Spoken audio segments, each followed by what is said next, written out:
afternoon. Join the crew, it's time to play at YindyPaintZ. It's Hobby Day.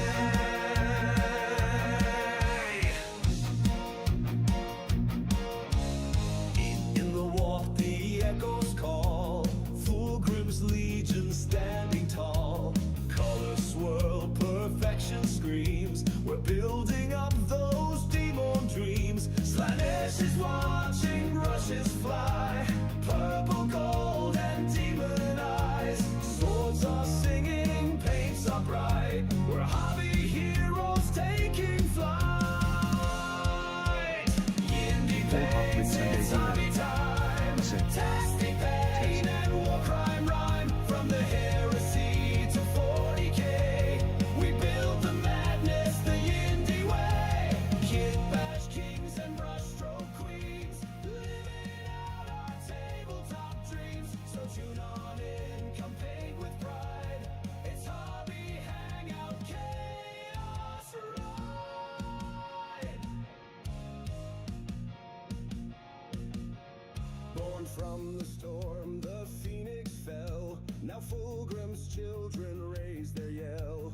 Noise marines with sonic blast. We'll prime, we paint, we build so fast. Blades that shimmer, claws that gleam. Perfection's touch in every scheme. With every wash and edge highlight, we bring the legion into life. Hobby-Paintz.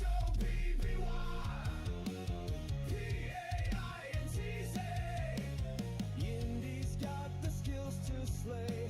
With brew and soul, we lead the way. YindyPaintZ, it's hobby time. Tastic pain and war crime rhyme. From the heresy to 40k, we build the madness the Yindy way. Kit bash kings and brushstroke queens, living out our tabletop dreams. So tune on in, come paint with pride. It's hobby If you want to be part Chaos Rock. So grab your minis, let's begin. The warp is wild, come dive right in.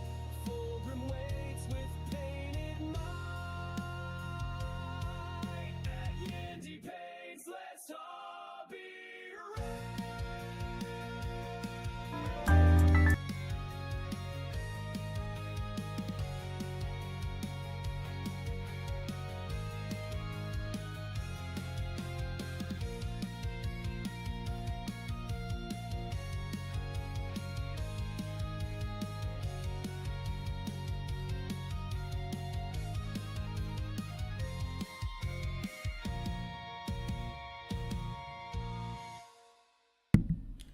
Hello, hello, hello, lovely people. How are we all doing? And just make sure that we've got everything where it's meant to be. There we go. That's that camera working. And welcome to the second YindyPaintZ stream where I'll be cracking on with Emperor's Children. I managed to get all the legionaries done at least, so as much as I do enjoy particularly like character models, yeah, it was getting a little bit excessive doing all the 30k ones for the Horus Heresy Legion and the new kind of 40k sort of miniatures. So, going to tackle something a little bit bigger today, a little bit more fun, a little bit more character driven, so so to speak. So, hopefully do the right transition. There we go. Yeah, just making sure again my audio is coming through. Yep, that seems to be fine. Good, good. So, my plan today. Daemon Prince of Slanesh, of course. Probably the 40k version. As much as I am wanting to build a Age of Sigmar Demonette army, or Slaneshi sort of army, I do think we'll lean into the 40k kind of for this one. The Maulerfiend I managed to get in this kind of battle box, so we'll be probably throwing together where is he? There we go, that bad boy there, so we'll get him knocked out. And And I do have a lot of Cataphracti Terminators from the Age of Darkness box set, but we'll probably throw together these lads as well for the 40k version. So that's my hope. That's what I want to kind of do today.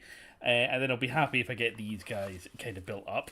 In terms of kind of paint job and scheme, now this wasn't for the Emperor's Children army. This was actually much more for my knight army, but I deliberately painted my knights different colours. So they all had the kind of ivory on one side, gold trim, but then a distinct different colour. So I had a red one, a green one, a blue one, and I had this one little extra. So obviously he was going to be purple, and the whole kind of like behind the scenes thing is they are Imperial Knights, but they're subtly falling to chaos in the first way. So this one doesn't have a full-on knight kind of associated with him, but as a kind of tester color scheme, certainly for my Heresy version, I think probably this is what I would go for.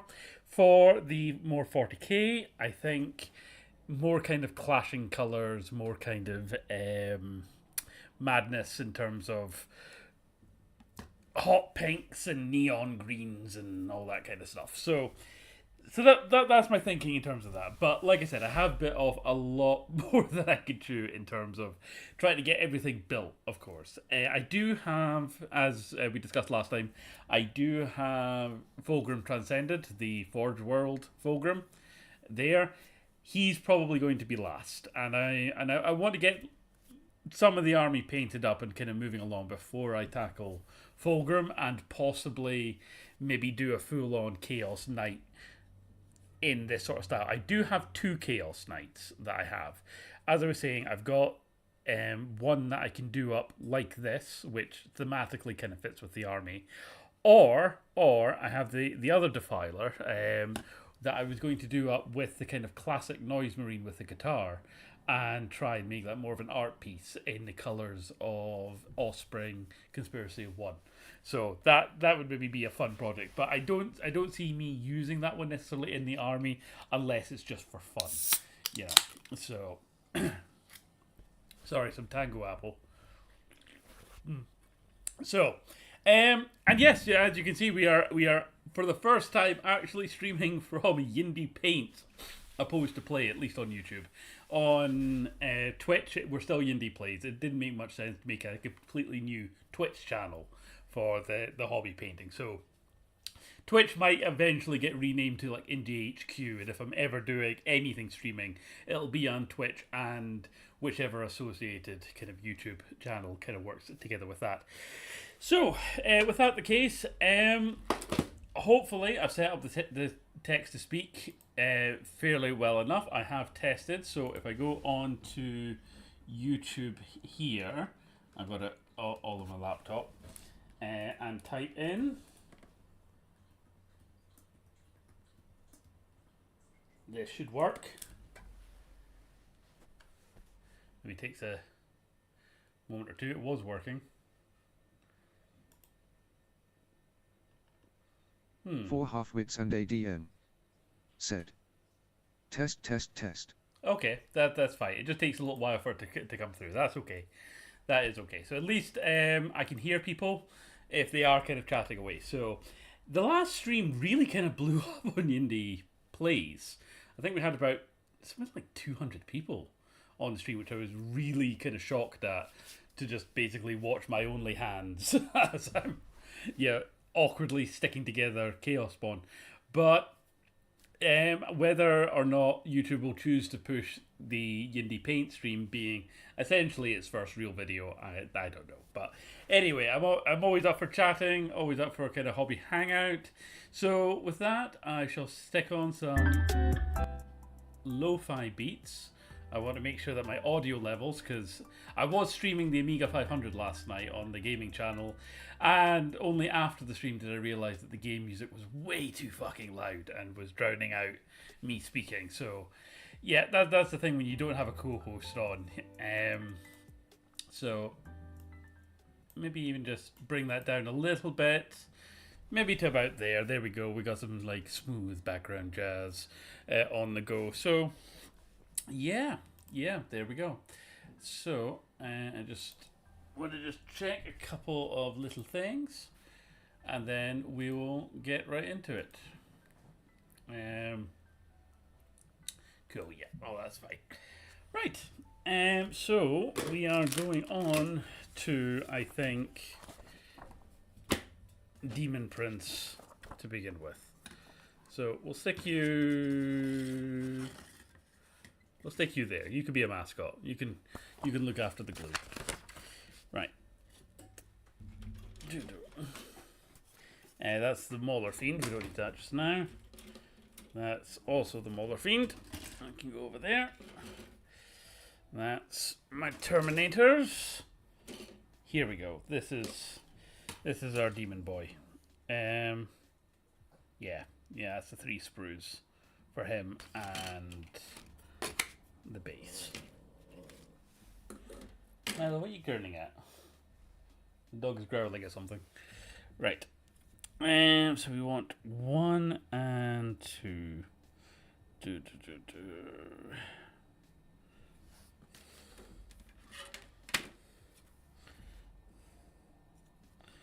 Boom, boom, boom.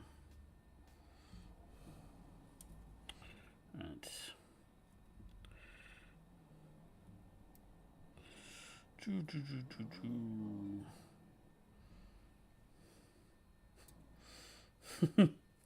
No pressure. That moment where you look at the screw and just go, shit, where's 1 and 2?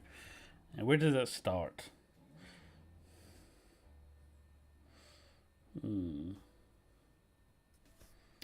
Is it this one? It looks like the back of him. Oh, here we go. I see them now. I see them now.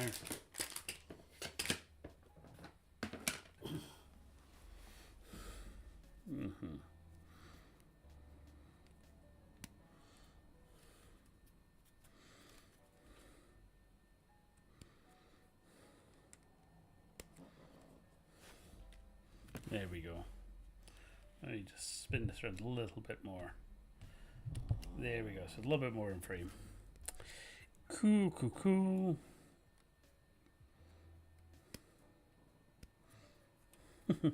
So yeah, when I'm just on my own, I just chat bollocks to myself. So only way I can be sure of intelligent conversation. That's a line from Blackadder. There we go.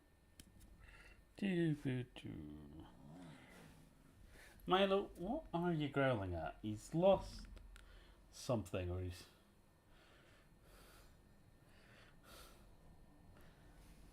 There's probably something on the table that he wants. Either that or there's an axe murderer hiding in the kitchen. But I don't think it's that last one. There we go. Number 5. So my process for whenever I'm trying to put stuff together is just cut out all the bits that I need and correspond them to where they are on here, then try and put them all together. So where be number 6? Number 6. That's 9. Oh, there's 6. I think that's 6. Yeah.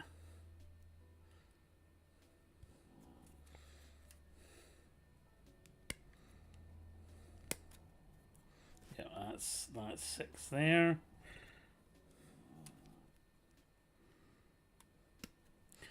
So I do have another Daemon Prince in the Slaves of Darkness. Now, is it Slaves of Darkness? Armies of Darkness box set for Age of Sigmar, when they released the new Daemon model, Prince model kit. This particular one is for the Arcs of Omen box. 11. Ooh, I might need to go and see what the dog is after. He's got that very intense look on his face. You know, I've never known a dog to have such amazing object permanence. You put something down, he's able to keep track of it for what feels like sometimes weeks or months at a time. He knows where everything is. Alright, give me 2 seconds. I'll go see. Milo, what is it? What is it? What is it? What is it? What are you going to do?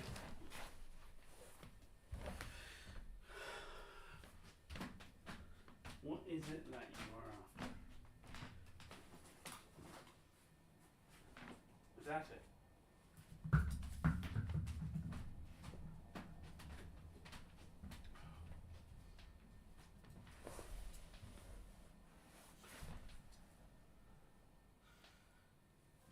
That way.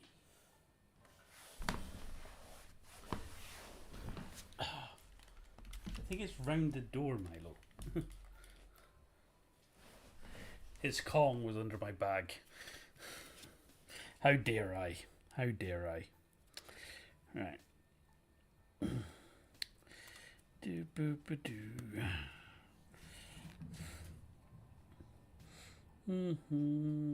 Right.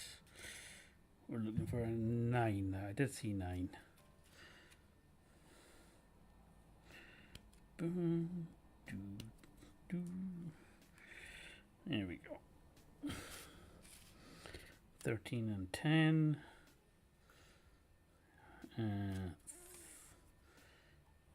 There's a 13.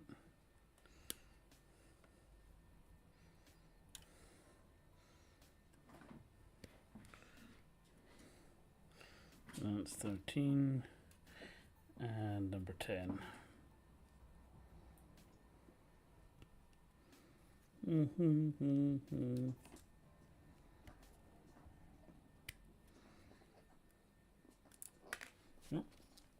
we go. So yeah, when I moved into this flat, I spent quite a bit of cash doing up my spare bedroom as my quote-unquote hobby room. And although it has a nice little corner in it for like hobby painting and stuff like that, I've actually found I prefer doing it in my living room. Just that little bit more space and better lighting. And if we're streaming it, it's just easier. Okay.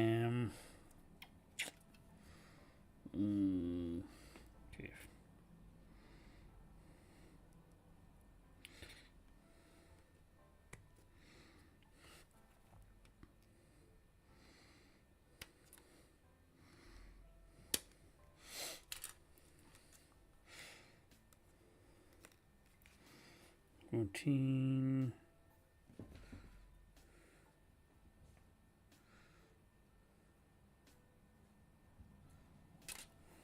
That's 41.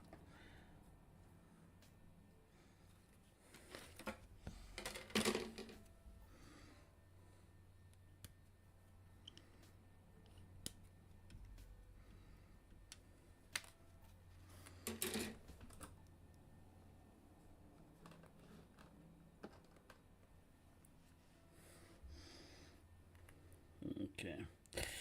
All right. I think that's looking all right.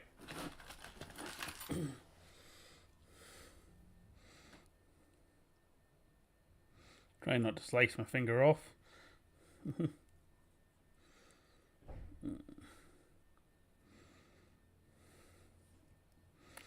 So I managed to pick up the new Space Hulk, not Space Hulk, Space Wolf set. So I've got some Space Furries there to go as well. The Wolf Boys. You know, I'm glad to have them as part of the collection, and for like, if I'm running Wrath and Glory or something like that, both give any of my players the chance to play Space Wolves, kind of like a Death Watch or stuff like that. But I don't think that they're an army that I'm particularly fond of playing. I'm more Dark Angel, Blood Angel, or Black Templar, personally. Deep-a-doo.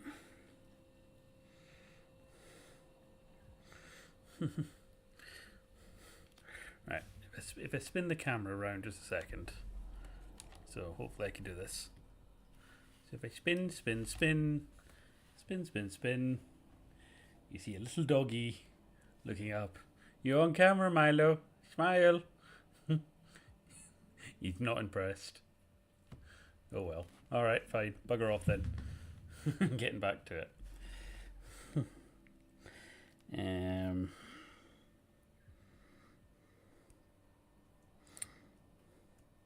So yeah, gaming wise, I finished the altars last night. So very good game. Want to say that up front. And what I have to say about it may sound negative, but it's not.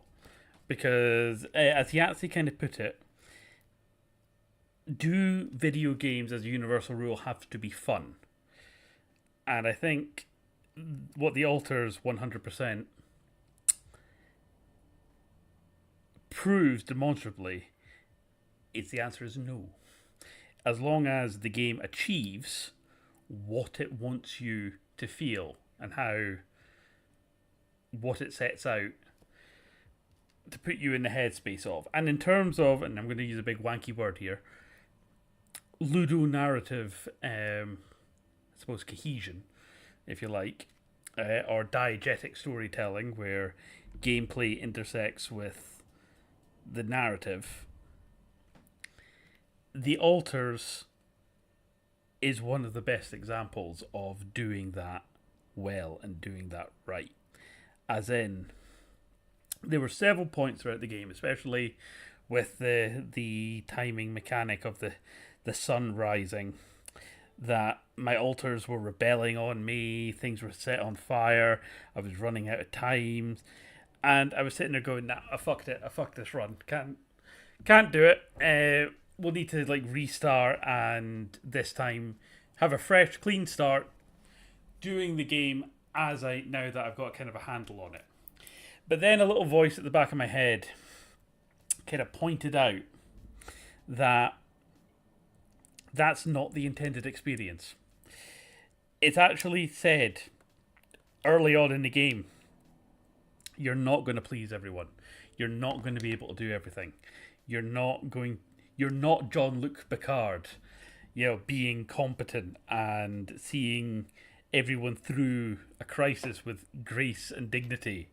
You're some random Burke with bad facial hair stuck on an alien planet, and it's just you, yourself, and you.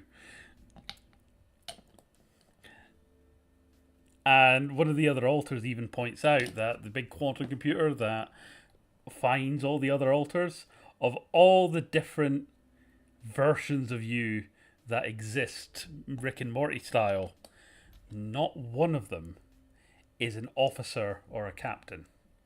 Why?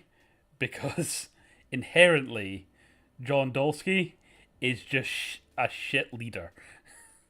And that's something that him and all his alters sort of share.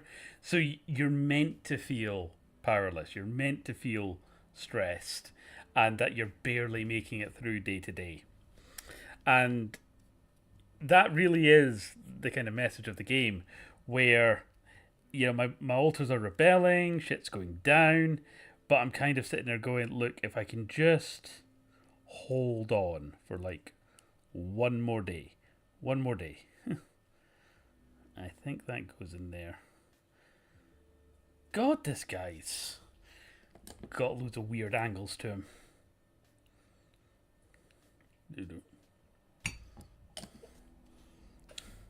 So yeah, right at the end of the game, with the kind of final sunset approaching, my altars started rebelling on me again, for like the 5th or 6th time, because they were all unhappy that I was making them crunch.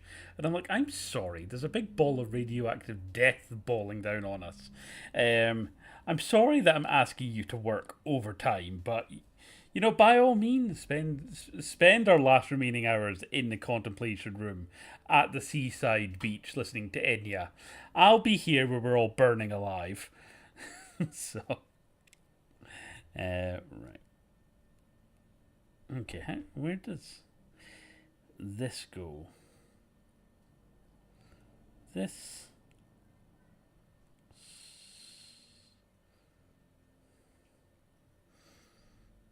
where does this go? I don't even know what this is meant to look like. It's really... Right.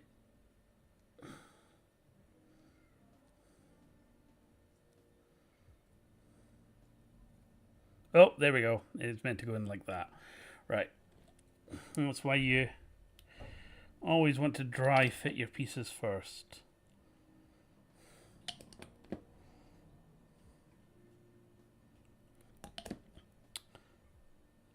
So yeah, with the altars, various points I wanted to give up and start again. Or I had to just stop playing because I was just getting that stressed out with it.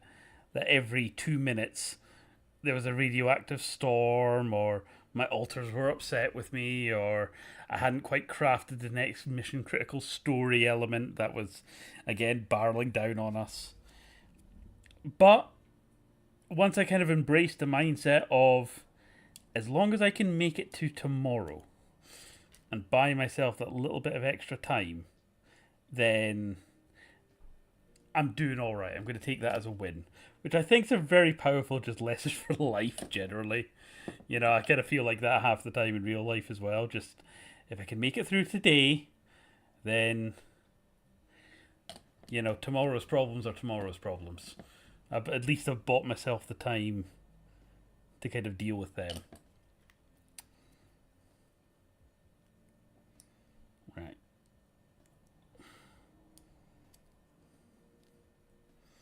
This is very fiddly.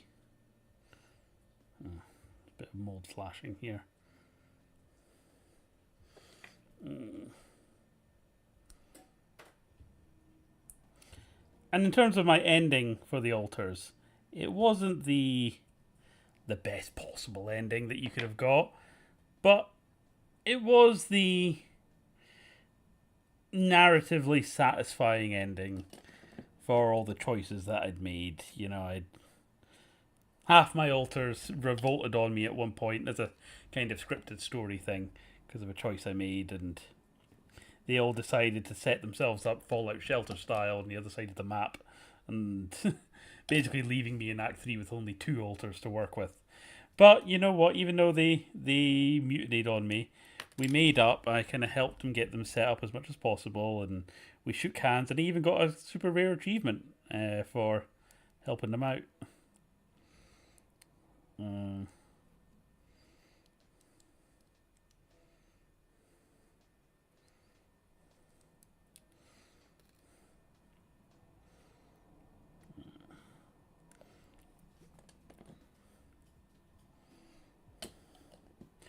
Right, this Daemon Prince, it's smacking me of an overly elaborate design that they had to chop up into.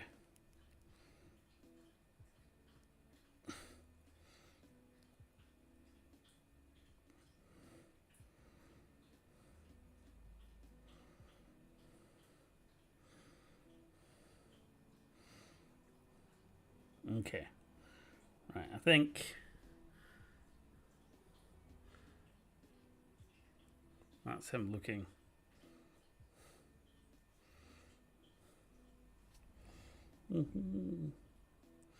So needless to say, after I finished the altars, I got to the end of it. I was emotionally exhausted, but I was proud that I managed to stick it out and I managed to save everyone, or at least to the best of my ability.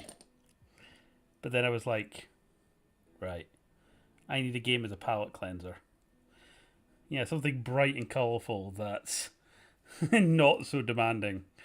So I don't know if this is a good choice or not to kind of go on to, but I'm starting Metaphor ReFantazio, because that's been sitting on my list for a while. Okay, so he can go there. Right.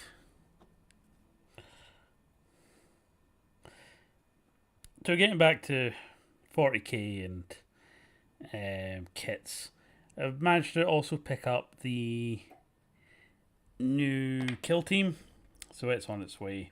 Should be here next week, I think.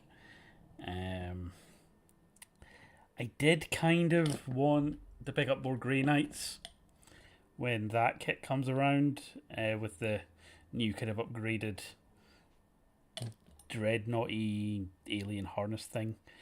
But in all honesty, I've already got some Grey Knights, and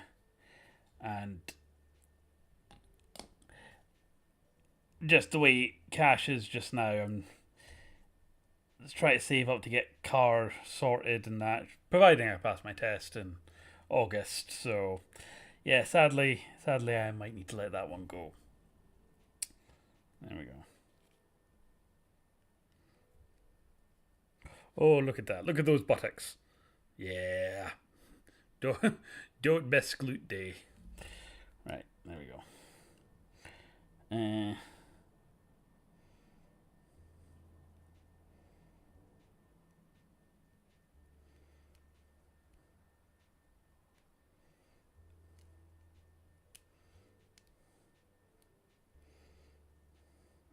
Okay. That feels like that slots in there.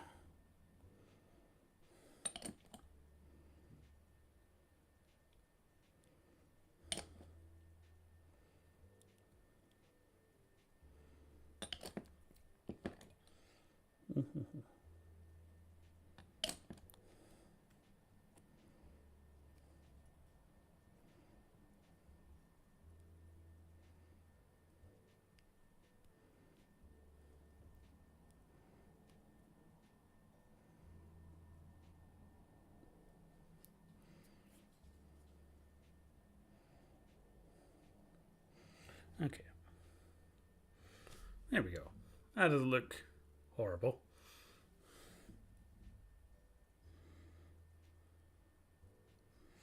Right.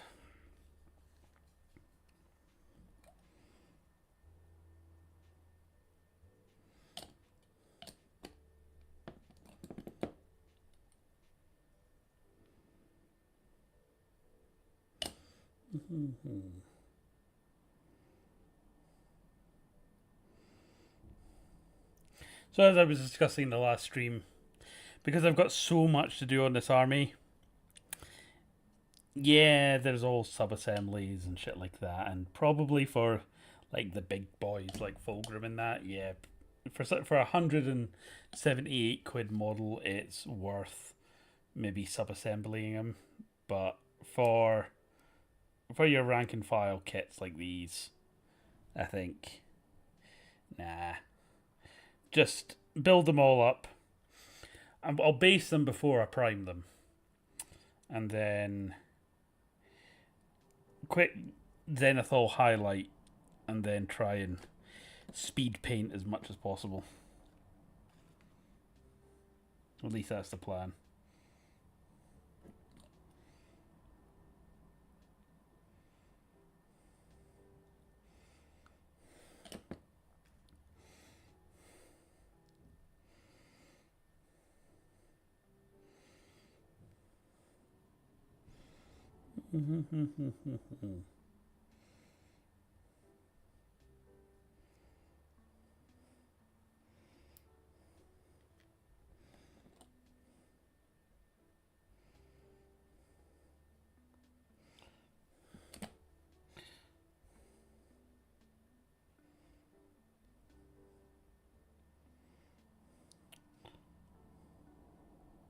So RPG wise, well, I've still been playing a lot of Magic the Gathering with the new Final Fantasy.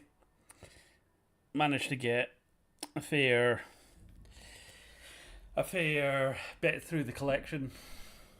So I think I've got one of every colour deck and one of every tri-colour deck. Dual colour deck, I mean. So I'm just working on I'm about 86% completed with the collection. So that's all good. Right.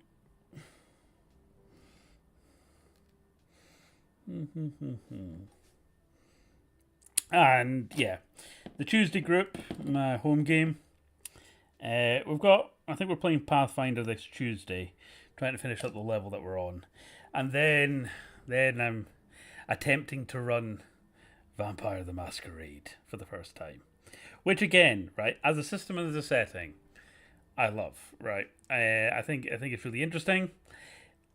It's just when, well, it's the same with any fandom, but particularly with the World of Darkness, especially folk that have played it before, the expectations are kind of a thing. Yeah, I've had interesting run-ins with the VTM community a couple of times.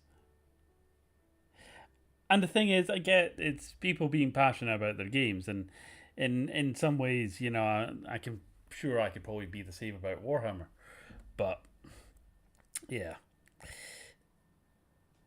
But hopefully, now that I've got a better handle on the game myself, it'll be easier to keep the players sort of, when I say in check, what I mean is keep the game focused on the narrative at hand without getting bogged down in the meta plot. Because that was the problem that I was having. You know, anyone who's watched the Yindy Tips and Tricks series kind of knows I'm all about rules as written are fine, but they're more vibes and guidelines to me. You know, if I've got a cool idea or if I want to bend something a certain way, you know, the rules are just there as a kind of starting point. Right.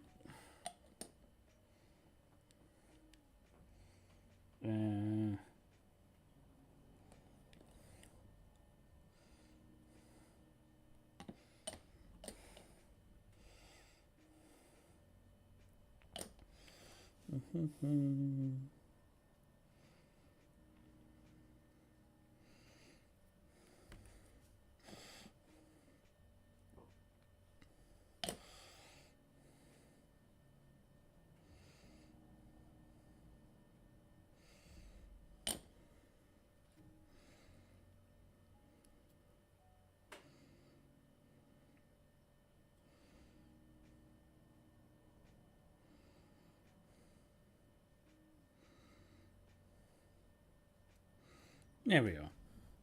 Cool. He's getting there. He's getting there. We've got the tail on.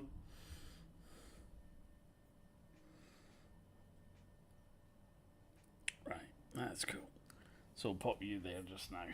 Right. Our next choice seems to be what feet we want on this guy. Do we want claws, kind of clawed, cloven, bird-like ones, or hooves? Well, we are going for Slanesh, so I mean, I think Slanesh and Corn, it would probably be the hooves, maybe. Yeah, because the other Daemon Prince is probably going to be a Zinch one. Yeah, because the head there, kind of more like a bull's head.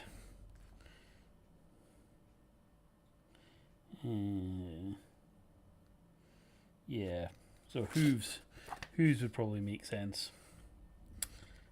Okay, that takes us to there and gets them kind of mounted on the rock. That's the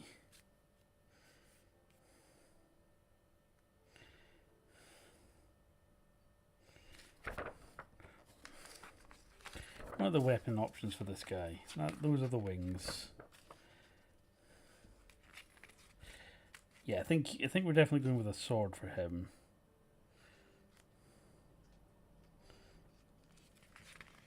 So for the 40k one, it seems to be big sword or big axe. Yeah, I've never been much of an axe guy. I've always preferred big swords. Take that how you will. Right. Okay. Okay, so we're going with that. And we're going with that, I think. Okie dokie.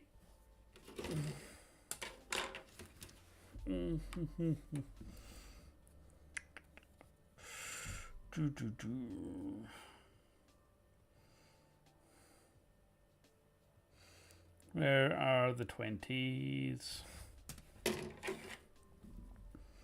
Yeah, they're over here. Cool. So 23.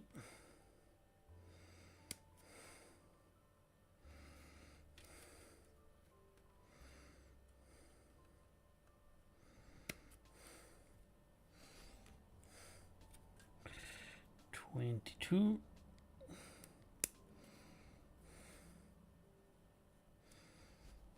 That's cool.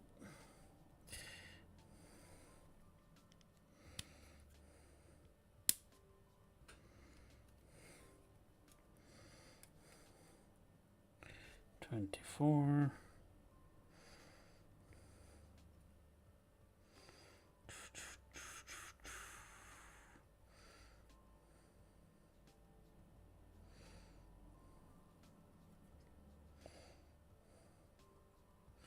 Maybe 25. There's 24 there. There's 26. 35, 34, 21.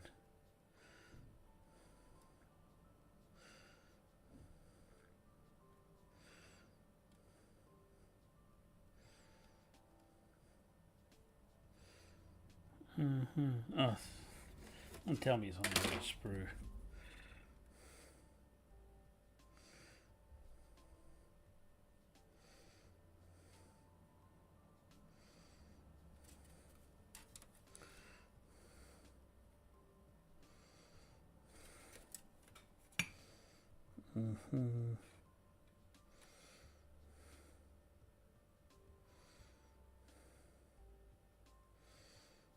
Or it's 25.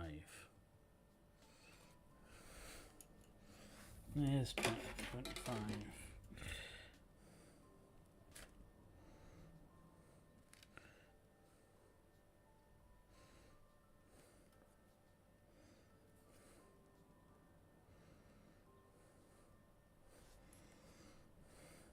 Well, there's 26.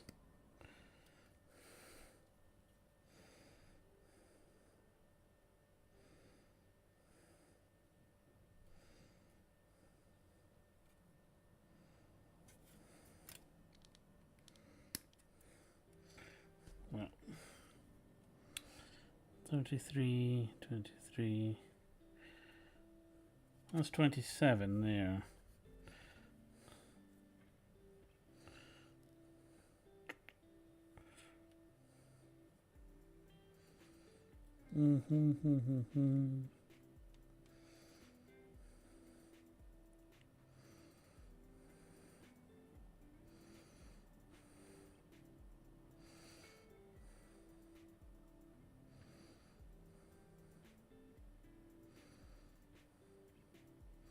I'm not going mad. There's not a 25 on this sprue.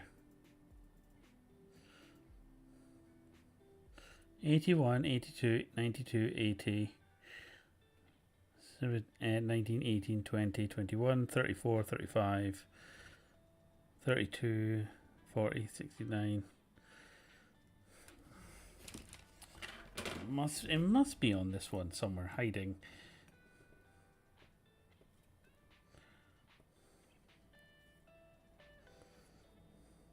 $25, there it is. It's a tiny wee one here.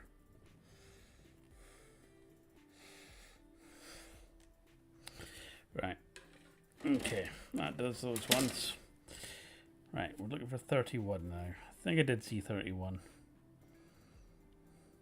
There's 31.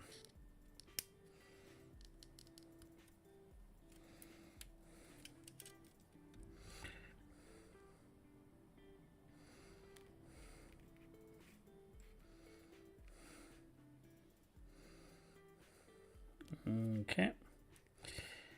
And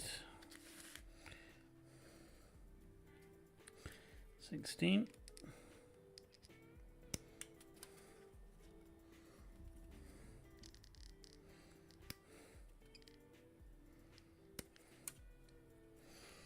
Cool. And a 29 and a 30. 29.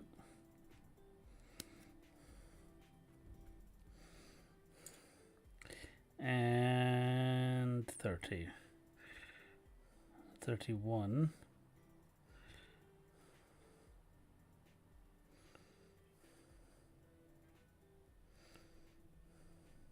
Alright, check the other sprue.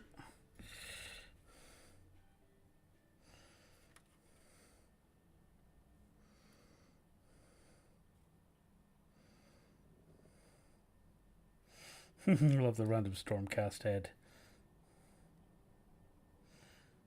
I've told this story on stream before, but one of my friends, when we were playing Soulbound, he was playing a Stormcast, but he was very much a long-time loyalist and follower of the old world. So, and blamed Age of Sigmar for killing his beloved old world. So, let's just say he didn't treat the Stormcast with the reverence and the respect that they deserved. And in the lore, whenever a Stormcast is killed, they're teleported back and reforged on the anvil of Sigmar, Sigmar, and it's a whole big ordeal where they lose a piece of themselves every time, and blah blah blah blah. Yeah, this guy, rather than see that as a huge narrative thing for his character whenever he gets reforged and playing into that, he just simply saw it as, oh, a convenient fast travel system. Right, I'm just going to hurl myself off this cliff like a chronically depressed lemming, and I'll see you back at base. Bye! Suicide charged off the edge of the cliff. I'm like, alright, I suppose that works. Where the fuck?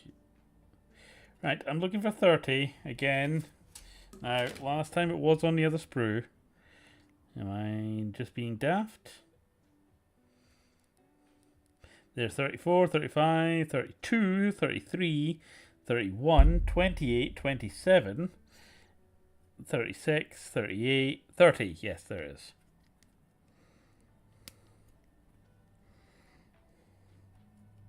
Cool. Alright. That's fine.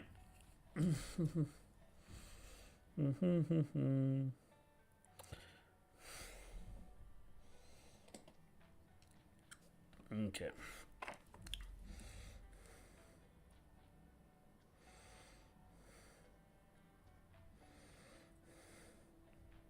So yeah, craft tool wise, I do have the official mold line remover from Games Workshop, but I can never get this thing to work properly. You know, this little craft knife that I got from Amazon, much better, in my opinion.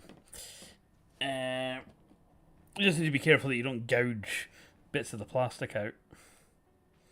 I've heard people say midwinters use the back of the knife, and yeah, that's one way of doing it.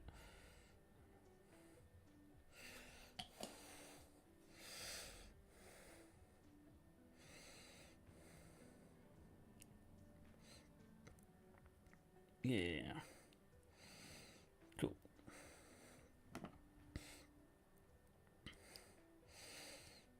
It seems so arbitrary, like some of these bits. But I suppose that's what happens when they start to get more and more complicated.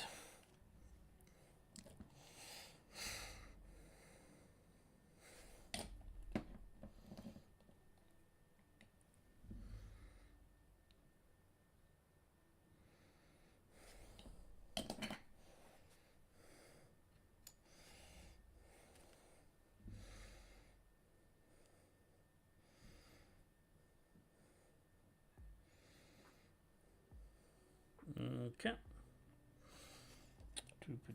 So that's that bit done.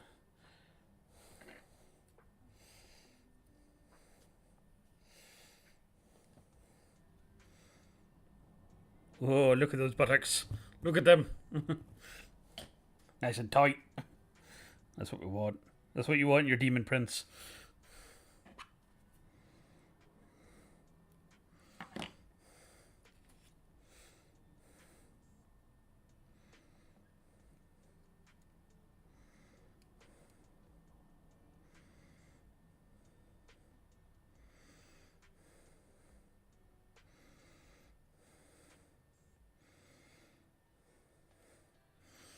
Oh, there we go.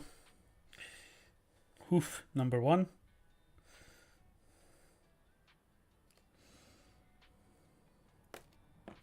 I suppose you could do half and half, like one hoof and one other one. That's maybe for for Nurgle. Why not both? That's the arm.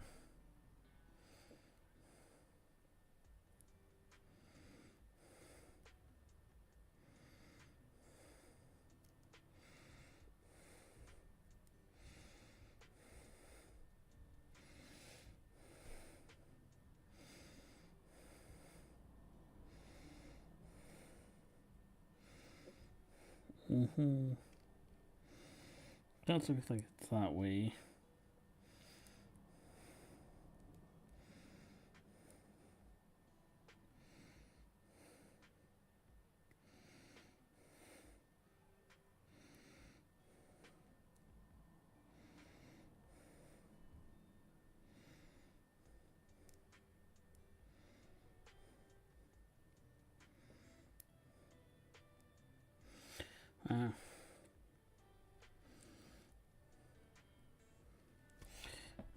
Okay, I'll try and get this bit on.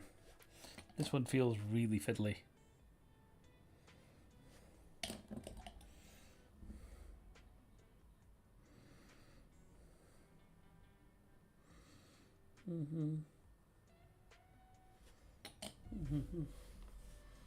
I'll just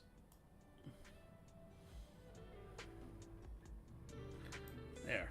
There's the. Just realised the background audio is maybe a bit low.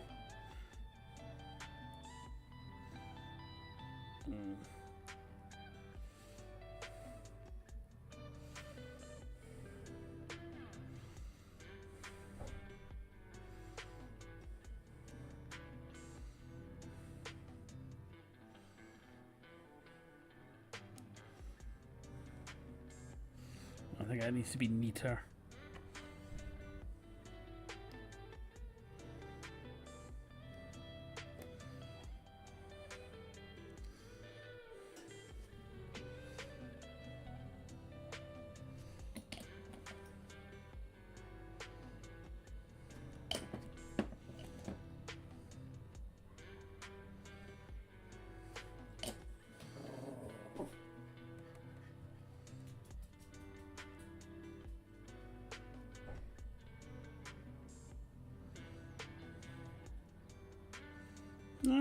Damn it. I did have it. There we go. There we go. Milo hear something again. Right. And that bit.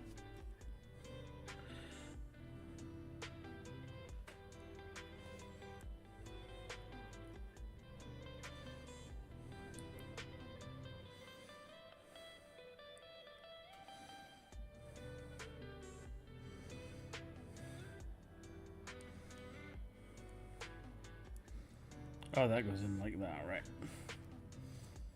Okay.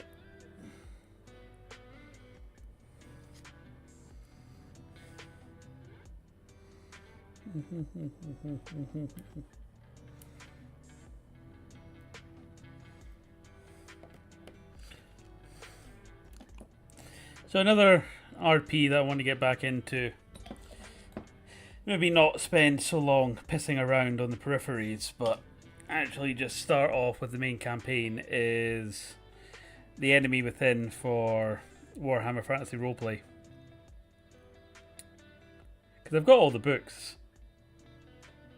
I love how I saw a Reddit post that was like, oh, is Warhammer Fantasy 4E dead? It's like, mate, there's like 30 books for it. And they're still coming out. I've struggled keeping up with them.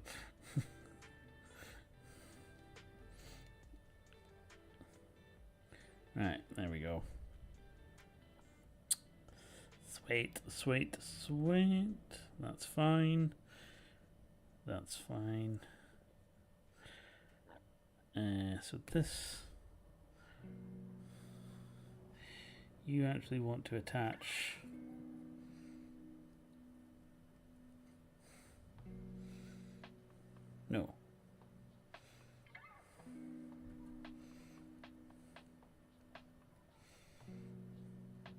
You want to go on like that. Okay, cool.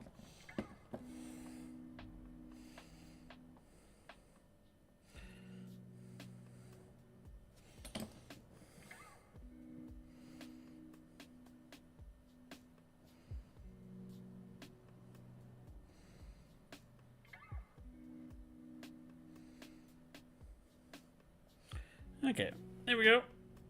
Okay, not too bad.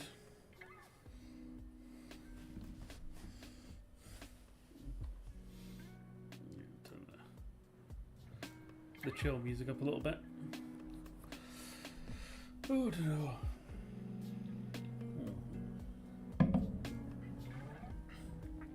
Cool.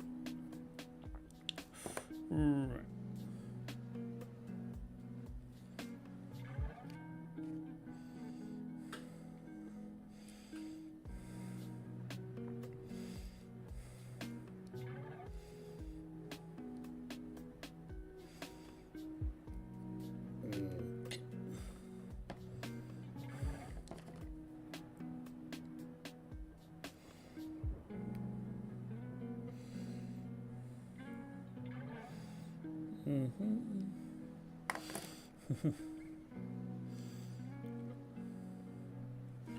Yeah, have fun with it.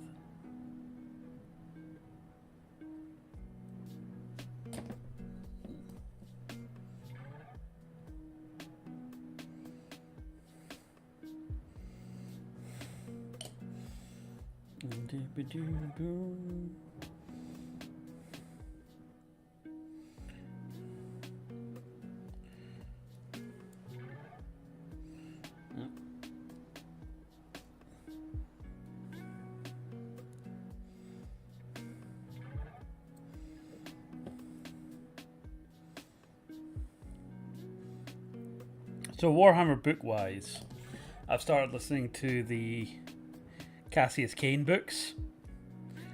Yeah, they're worth it. They're worth it. They're very well done. I like my Warhammer audio dramas. They're really good. They've got all the sound effects and the tank treads and the war zone and that. But some of the more, especially the Horus Heresy ones, I find I can get really lost with who's talking about who and who this random Burke is and all that. And again, it's because a lot of the characters in serious 40k, I say serious with tongue in cheek, tend to be grim growly men growling grimly. So it's really refreshing to have that satirical goofiness of 40k front and center, and Cassius Kane does that well. Easiest way to describe him: imagine Ace Rimmer or Arnold Rimmer from Red Dwarf if he was actually made it as an officer, and everyone thinks he's Ace Rimmer, but he's really regular Rimmer the entire time, and just keeps dumb luckily somehow managing to survive. It's really good. Okay, so that's good. He's coming together not bad. I was a little bit skeptical to begin with, but you know, I think he's piecing together. We see the vision.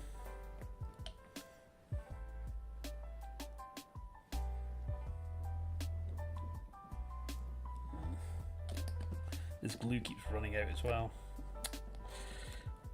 I do really like this glue, but when the bottle gets about halfway down,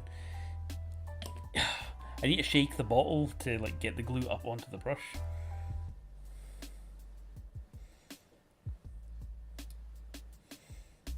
There we go. Yeah. There he is. He stands somewhat.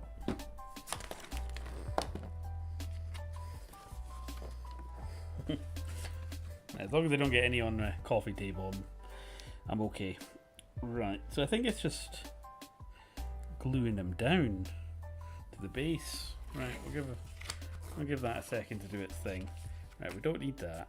We don't need that, I don't think. Right. Wings are next. So we are definitely going for the winged variant.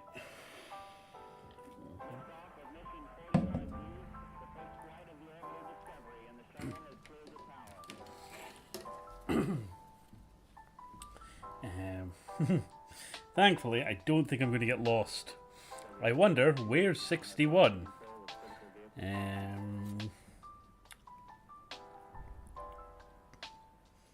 Yeah. Could it be this big one that looks like a wing?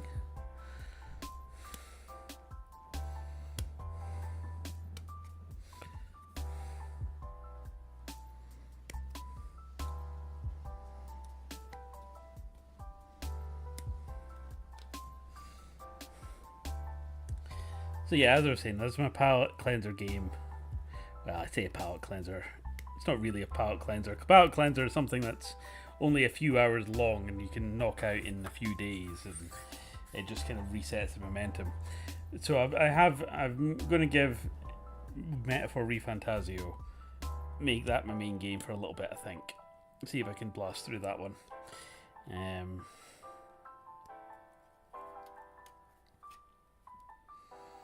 There we go.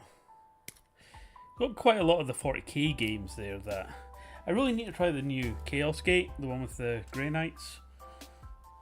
It's sitting there in my library. I just haven't got around to it yet. Yes, that's all good. Right, 62.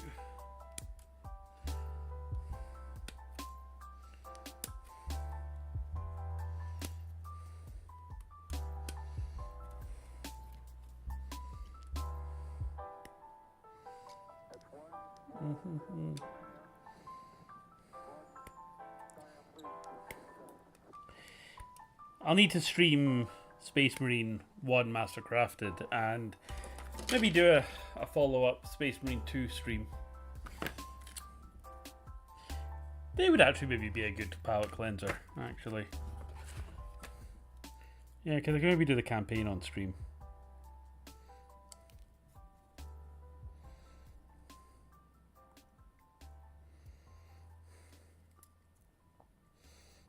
I'm just gutted I never got to play Space Marine 2 with my dad. We were really looking out for that, but his health's not great just now. So sadly, I think his gaming days are behind him. So that was partly the reason why I did the Mika stream last night. So I'm in the process of editing that together, and hopefully the highlights will make his day.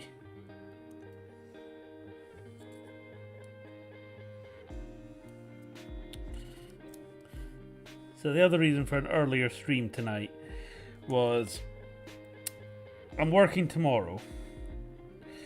We've got something in the group planner for Wednesday, but I'm hoping that doesn't go ahead. That being the case, that's then me on summer break. Woo!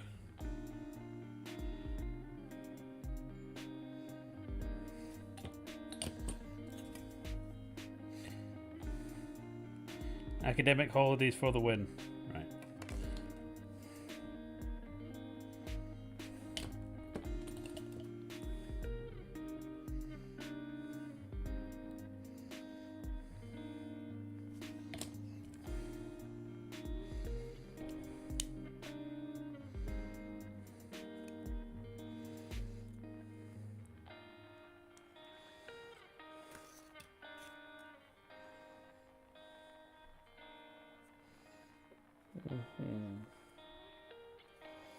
Okay.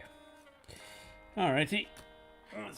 Well, no, still need to stick the spikes on that, but let's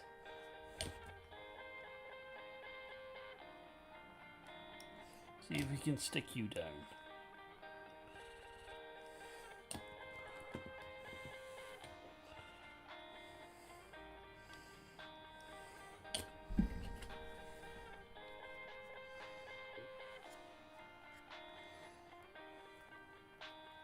Got the Leviathan box set still to do. In fact, fuck it, I still have some of the Indomitus boxes still to do. All my Necrons are still lying dormant on the sprue. I've got like an entire tomb world between the various magazines and boxes I've collected. Oh. Corey Butler Hello, honey. said, "Hi."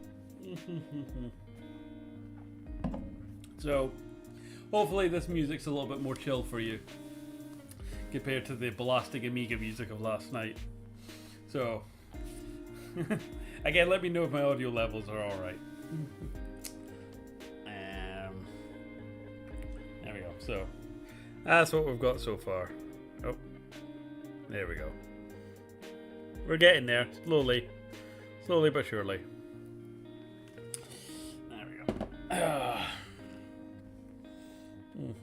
Okay. So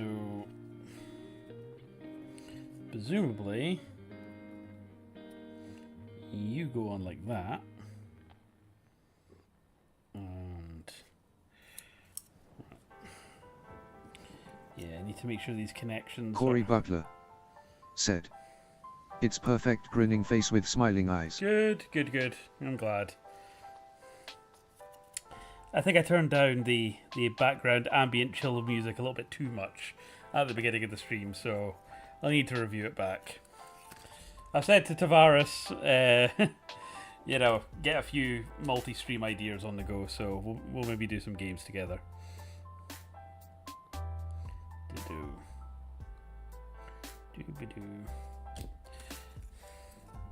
So you missed Milo earlier. He was gurning at me.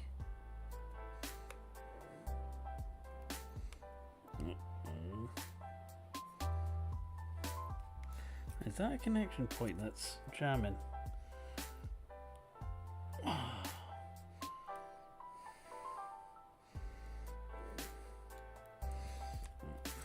Try that now.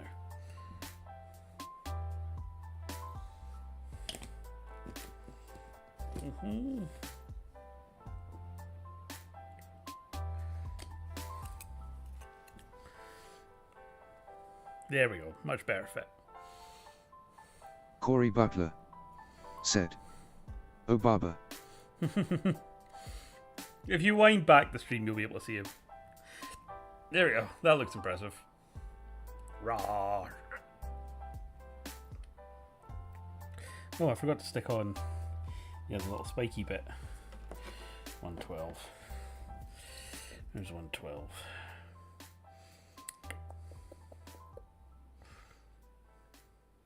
Uh, 112.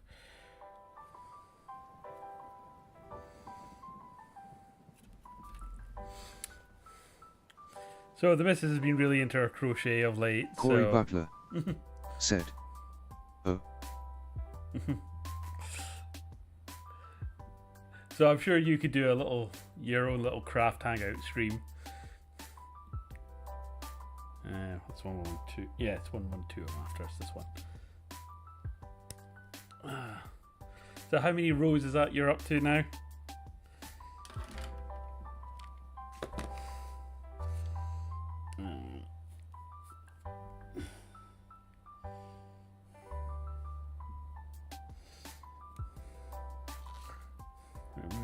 Okay, that goes. That goes in there like that. Right, cool.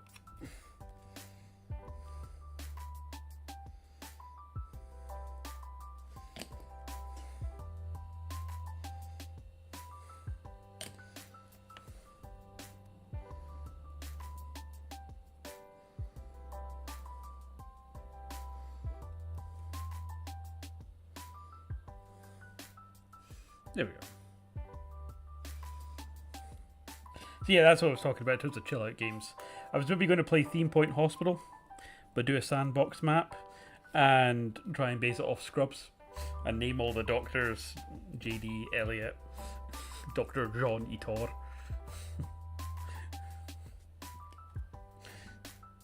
See how long I can keep it going until it inevitably falls into bankruptcy.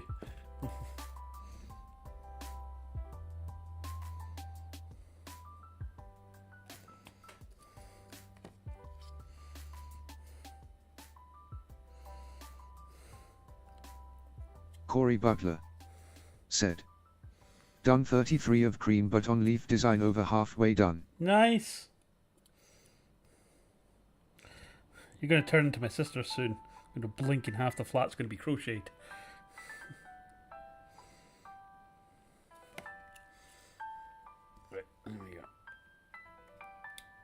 no, no, bit of his belt fell off. Shit.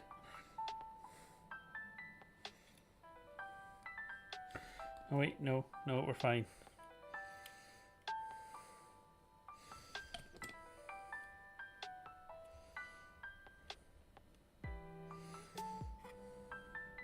We're fine, we're fine.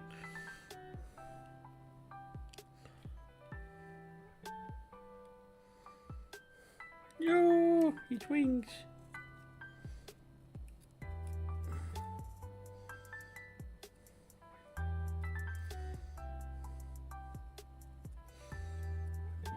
I'll try again. Why they put the sprue bits on the actual connector points, I don't know.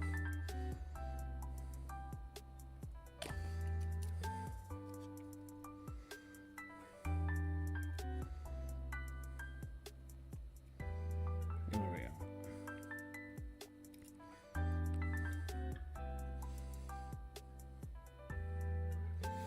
There we go. Leave him be just now. Hopefully that sets up. That's his wings on. Right. On to the next page. Right, we're on the 40k bit now.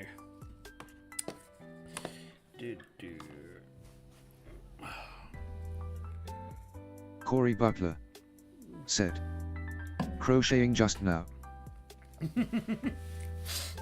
When you're meant to be at work, hopefully no one at your work's on the stream. Oh no, it's on Twitch, I think. Is it just yourself at the moment? Let me check. Yeah, it's just yourself just now. It's alright, nobody's watching. Right. Right, 45. Where is 45? Beep boo. 45.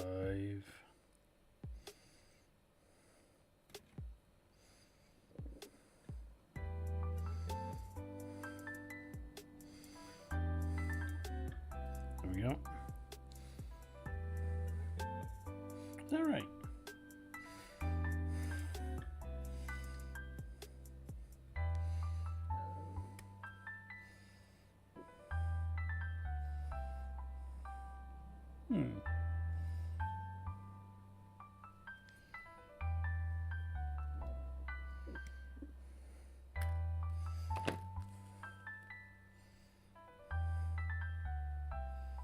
Oh, that doesn't look right. 45. Yeah, that is. Corey Butler said, they don't care as long as work's done. Well, yeah, my work's a bit like that as well.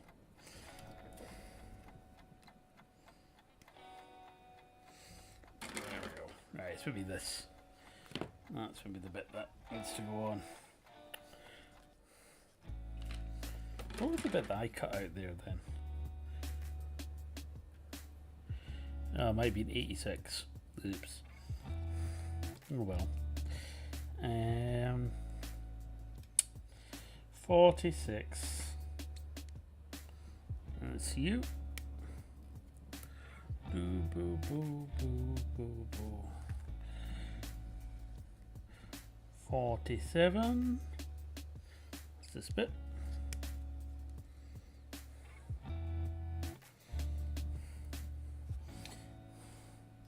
Yeah, Milo was barking at something earlier, and he seems to have calmed down now.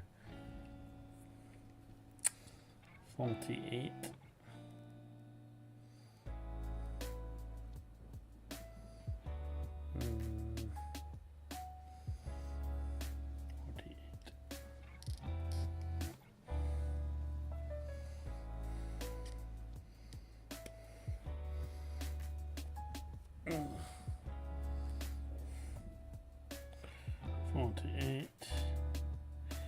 And 49.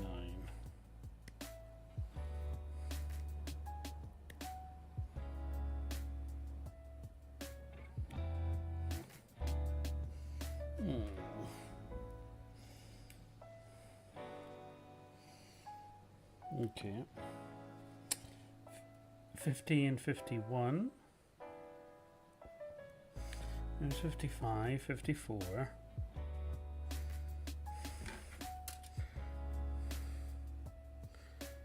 30s.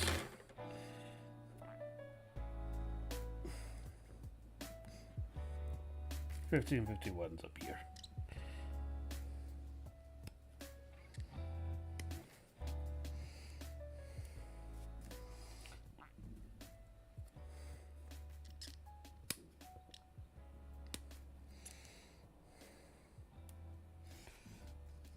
Okay. There we go, and we also need 52. Where is 52?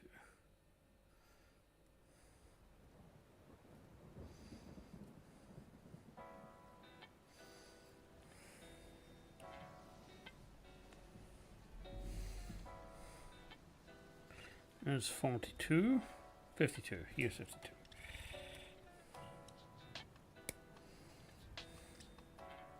There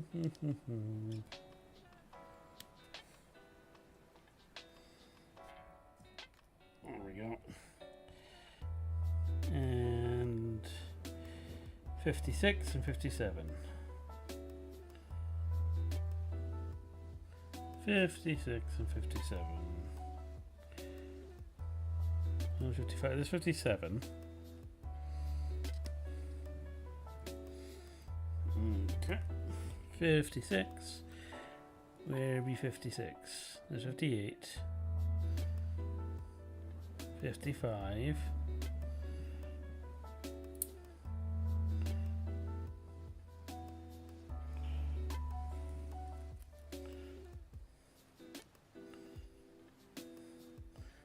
Uh, 56. Here's 56.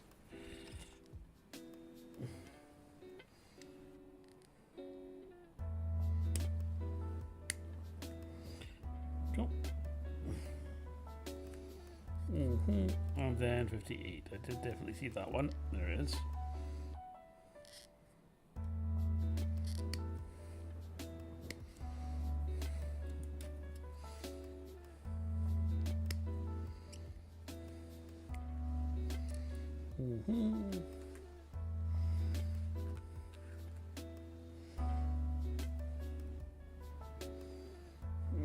Okey-dokey. Right, so we're going to go for the sword variant, I think. So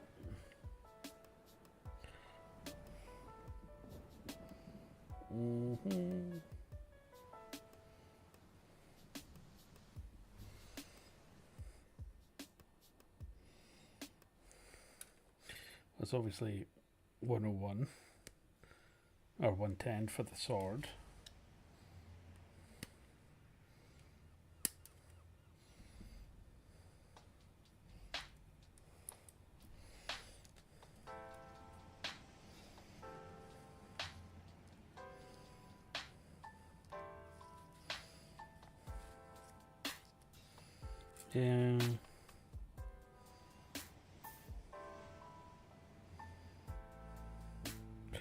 Right, I think it's one that's meant to be 108.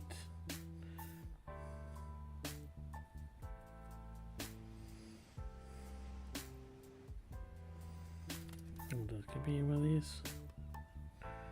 Oh, yeah, there we go. 108 and 190.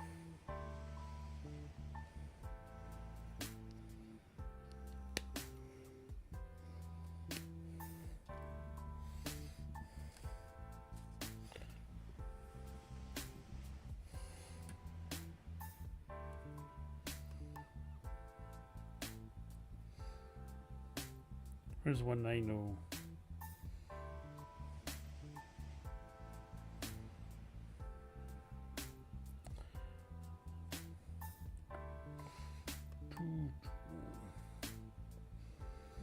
What's 190?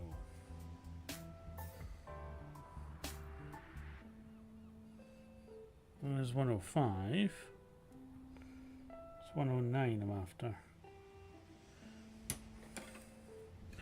Quickly check the other sprue.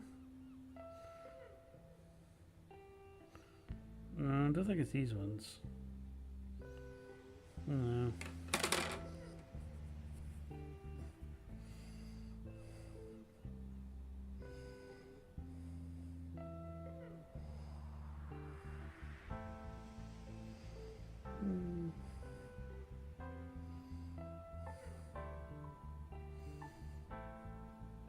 Oh, I'm excited there. That's still 105.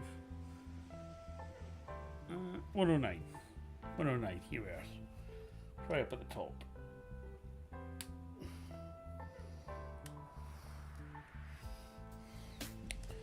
Okay. Think that's those ones. 54.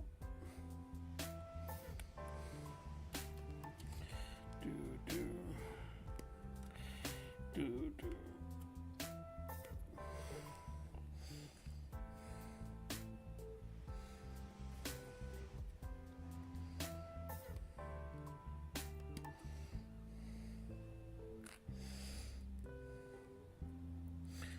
59. Yes, this one.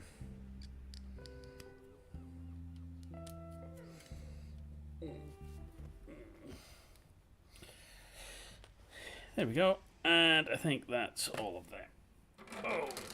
Oh, be back. The problems of an aging millennial.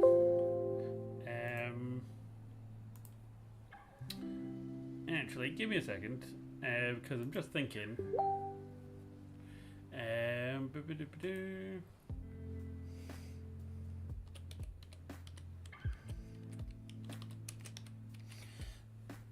It's after 6 o'clock on a Sunday, meaning that the new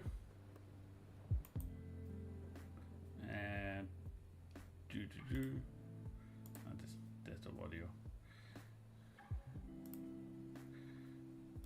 There we go. Previews for next week are out. Let's have a look. More Spacey Wolves. So, New Grimnar. I really hate that they've stopped doing the YouTube videos. That just randomly stopped. But, Space Wolf Codex, it's got that. There are more character ones. Yeah. So, mostly stuff that was in the box. I picked up the other week. Yeah. The shrine that came in the kill team. That's okay as well. Oh, new Silent King book. I really need to get back into the Ravener books as well. Demon Hammer. Yeah. Yeah. Okay. Fair enough. Fair enough. It looks like my wallet may be safe for another week. Thank God for that. So, the next big release I'm waiting for is the new edition of Horus Heresy with the Saturnine box. So that's my next must pick up one. The rest are all nice to have.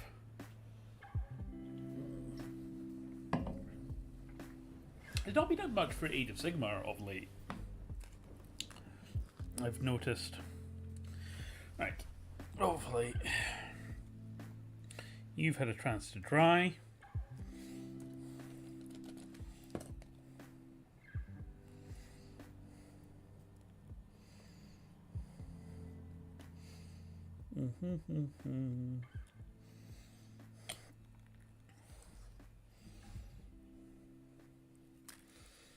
Corey Butler said, "Right, what you buying me?" Oh God. Well, you've already earmarked some things for when they come out. What was it? The Has-Been Hotel U-Tunes or something.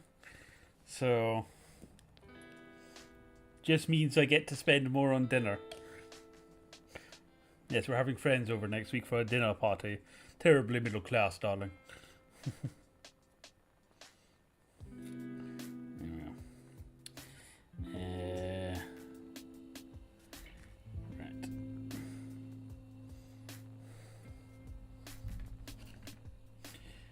should probably just quickly make sure I clean up all these connection points before I commit to sticking things down. Christ, I'm looking at the time. We're already halfway through the stream and I've only got the Daemon Prince. I think Terminators are probably going to have to wait.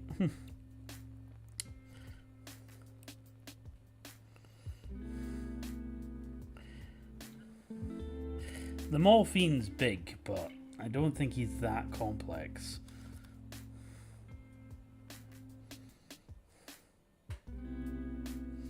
This guy is both big and complex. With loads of fiddly bits. There we go. Alright.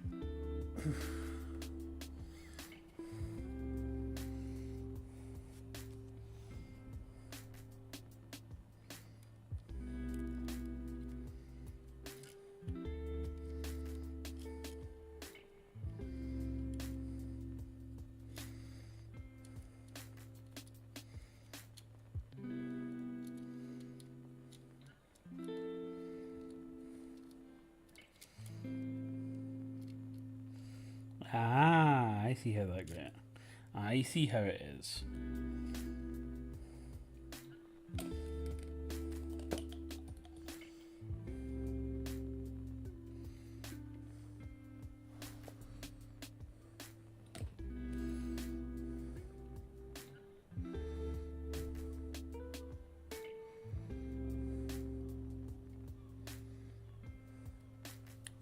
There we go.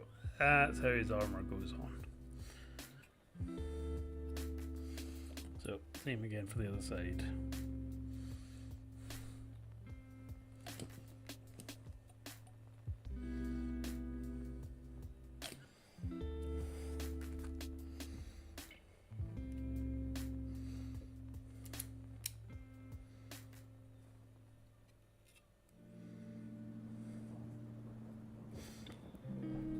So yeah, I think after the stream, my plan is I need to do my dailies on Magic the Gathering.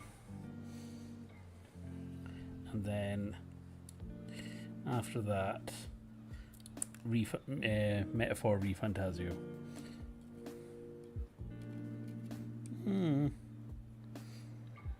God, he's fiddly.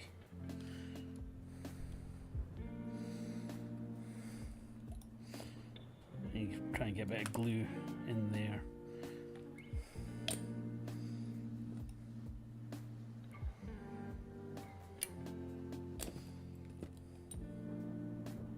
Yeah, maybe sticking the wings on first might not have been the smartest move.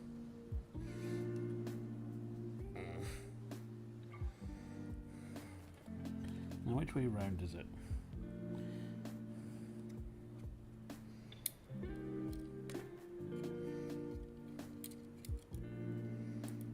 Corey Butler said. Martin asked if I wanted to work next Sunday in kitchen. I'm like, nope, we are having a dinner party on Saturday. Grinning face with smiling eyes. Oh, oh.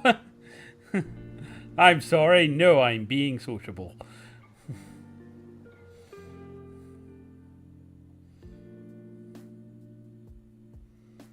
There we go.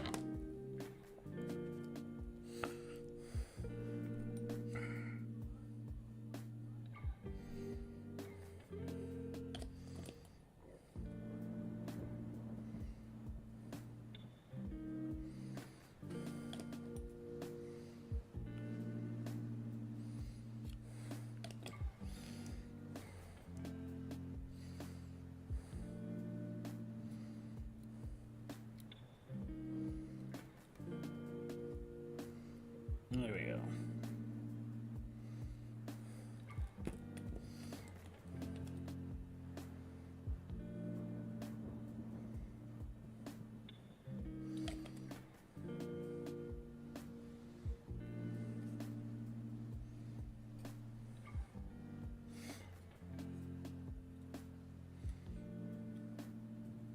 Keep thinking that bit. I don't know if that's meant to be loose, that wee bit there. I feel it should be secure. I'll try. Uh-oh.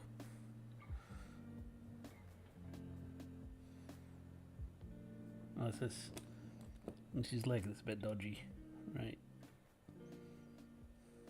Oh Christ, it's the two of them. Yeah. No, his legs have snapped off. Shit. Shit. Shit.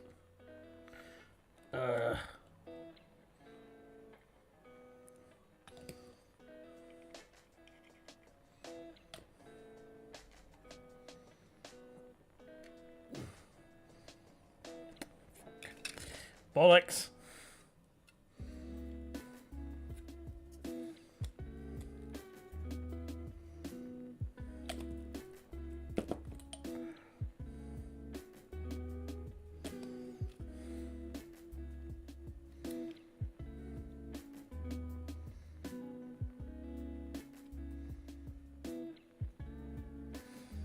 There we go. I'll leave that to dry a bit. These other tubes.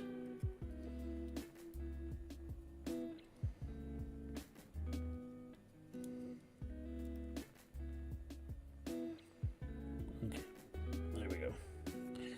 Okay.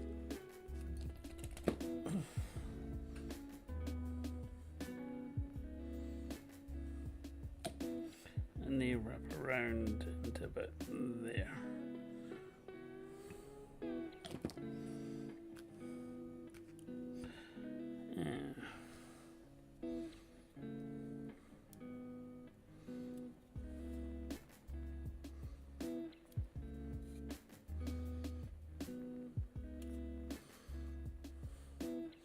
There we go.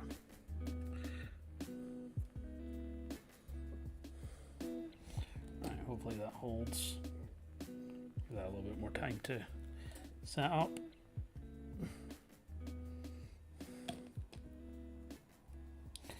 Cool.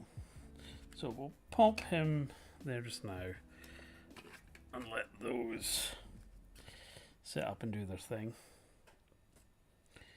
Quickly clean up these.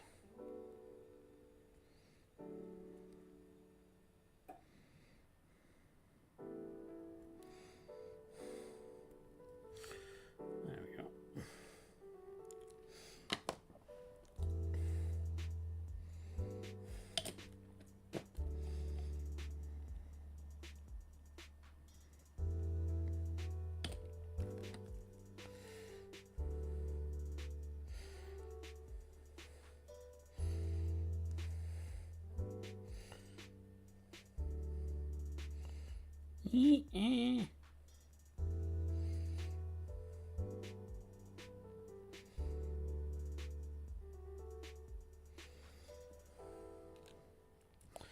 Right.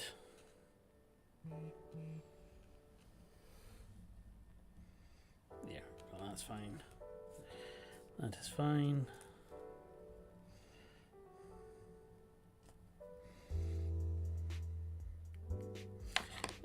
The fact that we're working on like one big model opposed to loads of little ones, not nearly as high off the glue as I was at the end of the last stream.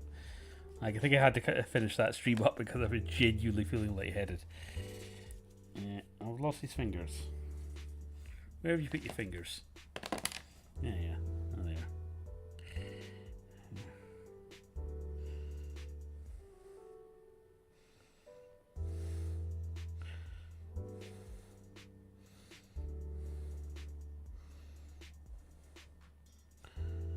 There we go.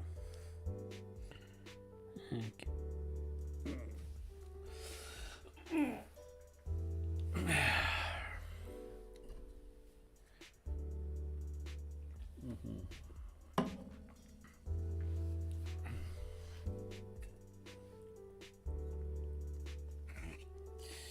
Are you ready to stand up yet?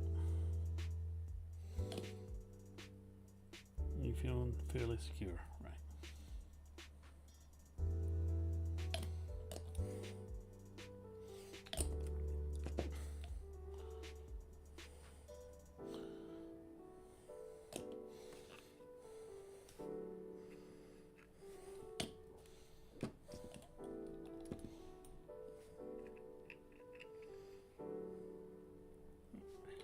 hopefully soften the plastic.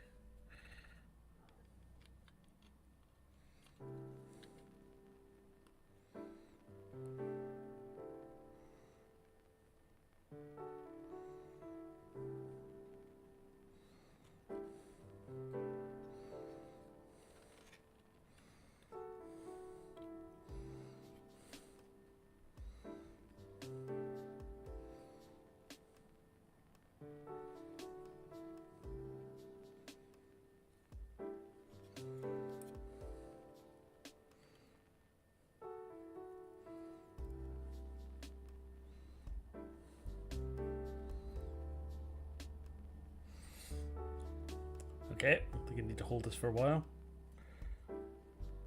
Okay. Don't fall over. Right, he seems to be holding. He's standing on his own 2 feet currently. There we go.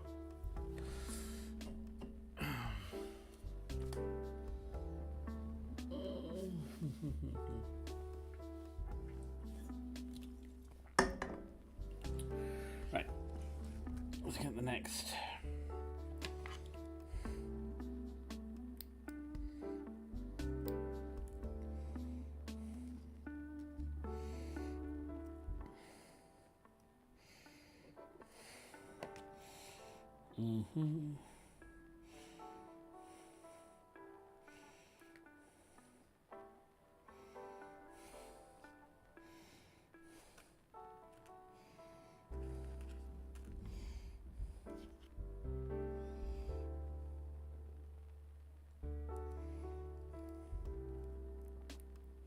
How the hell does this fit together?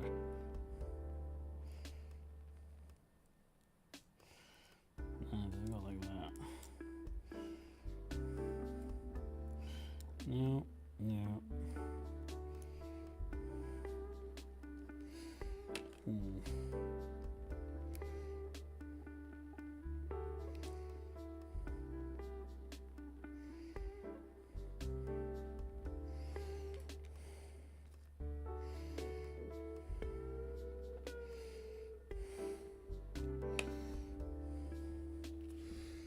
Does it go together?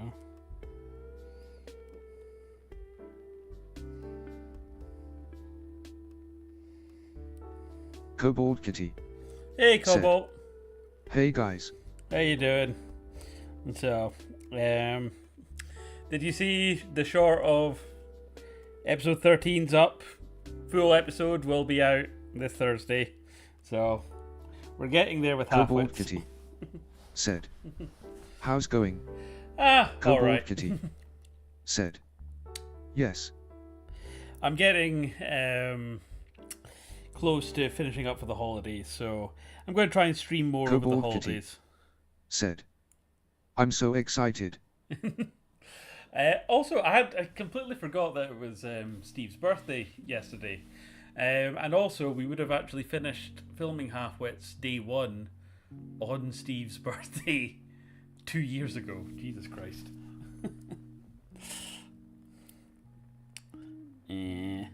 So yeah, we're not gaming this stream. This Cobalt is Kitty a chill, oh shit for it. a chill hangout hobby stream. Cobalt Kitty said. That's so damn cool. I have no idea how these bits can fit together. So I have been streaming on my own for the past week or so. Tavares is still locked up in the basement. Although I was having troubles with OBS, so I keep thinking I fixed my audio issues, and I go back, watch the stream, and I'm like, fuck, the music was too high, or stuff like that. I did an Amiga stream Cobalt last night. Kitty said. What did I miss while I was gone? What did we play? Well, you missed the first stream of me and my missus. I think she's currently on chat just now, or she's finishing up work. So if you want to see my missus completely lose her shit at Mario Kart and Splatoon, that's up. What did I stream on Thursday? The Altars. I played The Altars. That was a stressful game, but good, but stressful. and we did the retro, or I did the retro Amiga stream last night of games I used to play with my dad. So plan is, I downloaded the stream, I'll edit the highlights together, and then hopefully that's a late Father's Day / something to cheer him up, because he's not doing too hot at the moment. Right. Is this meant to go like this?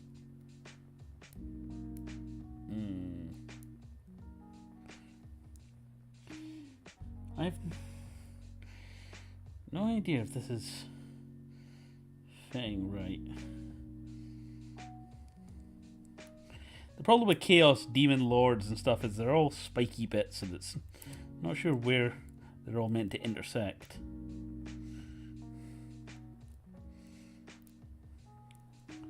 Right.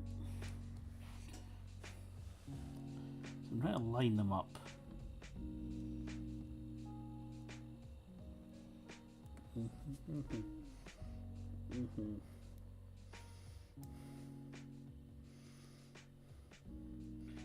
Okay, I think that's how it's meant to go. He says completely unconfidently. Alright. We'll commit to that.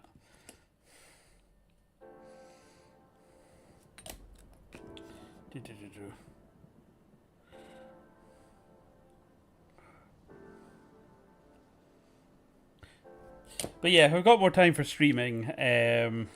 I want to try and build up the Twitch channel a bit if I can. So I'm trying to think of ideas of things to stream in that. So this stream's going out on the usual YindyPlayz Twitch channel, but I think it's on the new YindyPaintZ YouTube channel. So I'm trying to keep the various lanes separate for the moment, but you wanted to give Xenoverse Dragon Ball a go, so we'll try and get that sorted over the summer. One of the other guys I knew also wanted to give like Helldivers a go, so if I can rope Tavares and maybe Mike into that. Said, got a new keyboard for an early birthday gift. It's the Ajax AK820 Pro. Nice.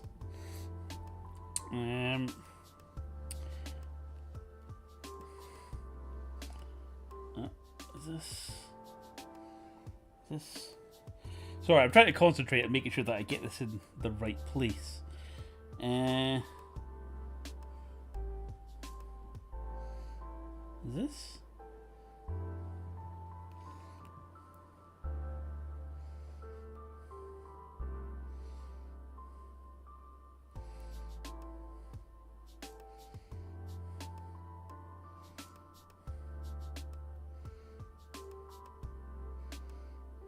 Right, I feel that should go together like that.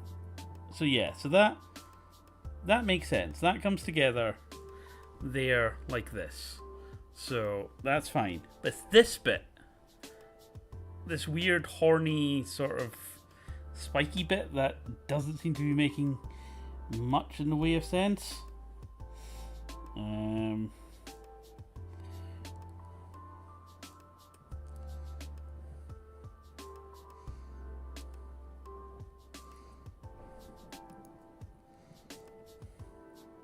Kobold Kitty said, but yes, Xenoverse 2 over the summer sounds awesome. Me and Scotsman are going to Anime Matsuri in Houston through July 10-13th. Nice.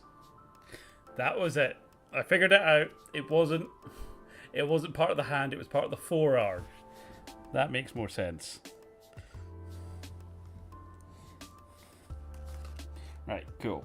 That's working. Okay, we can put.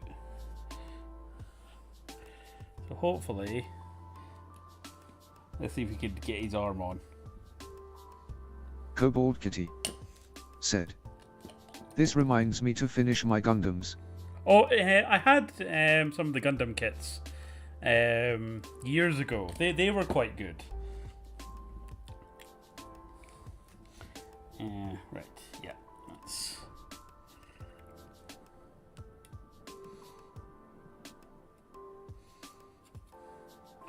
Hey, there we go. Ha ha ha. He is coming together. He has an arm now.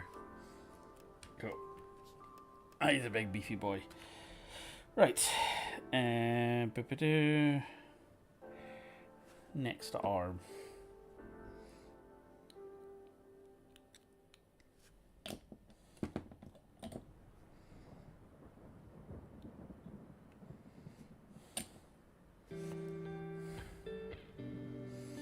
There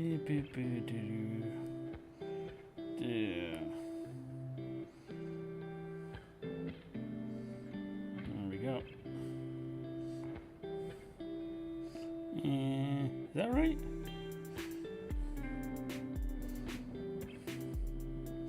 Alright. I need to clean up the contacts. Kobold Kitty said, "Have you seen Jiquayua Ux on Amazon? No, not yet. Personally, I love 00 and its peak, but I think the new one knocks it out of the park." This Gundam. No, I need to have a look at it. To be honest, there's actually quite a lot of kind of mech animes I need to try. I mean, one that I know of legendary status that I've not had a chance to actually sit down watch. Again, if the missus is watching, this is maybe one that we might need to add to the list, is Evangelion.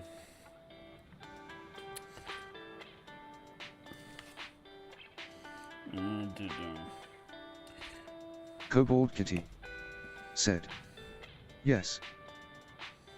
Good go. There we go. the missus is really into her anime. Kobold Kitty said, "The same director for that is on the new Gundam show." Oh, nice. So, experience with giant mechs then. Right, so we've done that. Oh, right. Have I got 55? Have I got 55? No, I've not got 55 out yet. That's...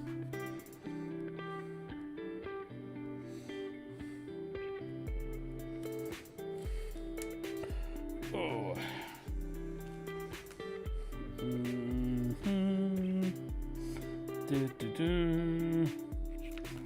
Right.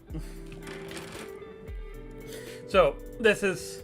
I'm building my Emperor's Children army. So this is a sort of colour scheme that we'll go for eventually.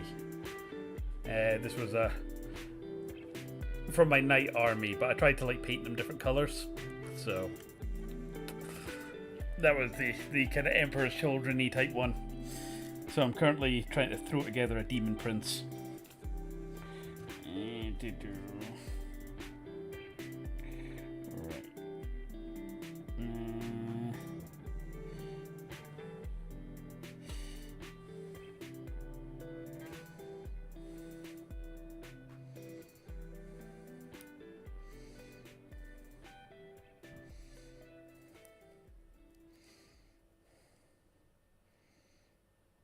Is that how it goes? No. Ostensible Hadergu 1P6 said, "Beest Viwes on asterisk asterisk asterisk at there we go. BNCQNPE8. Spam bots, take a drink. Not the glue. That'll get you really high. It's always nice when the spam bots find me. I feel noticed.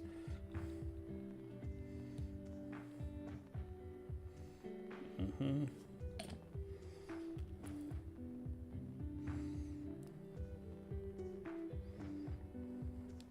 Mm-hmm.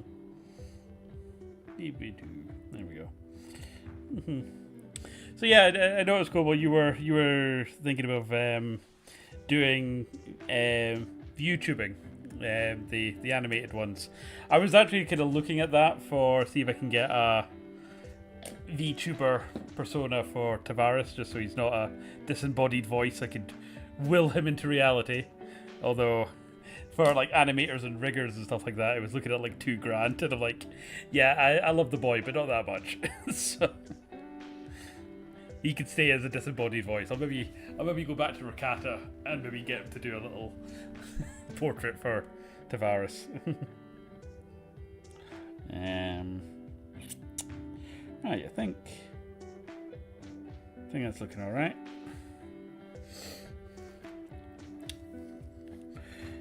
Right, let's get your...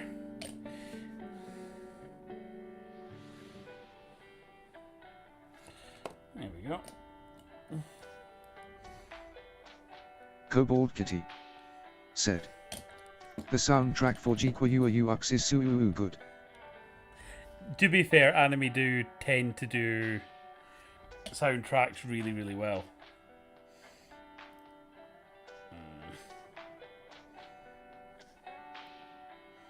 Cool. Ah, there we go. By the way, when episode 13 of Halfwits does drop, apologise to Scotsman for me. What the Halfwits do to that spider, Jeff? I'm in fucking therapy now. So, like, I'm not even joking. I had to take it off them for like episode or the third day of filming because they kept abusing him.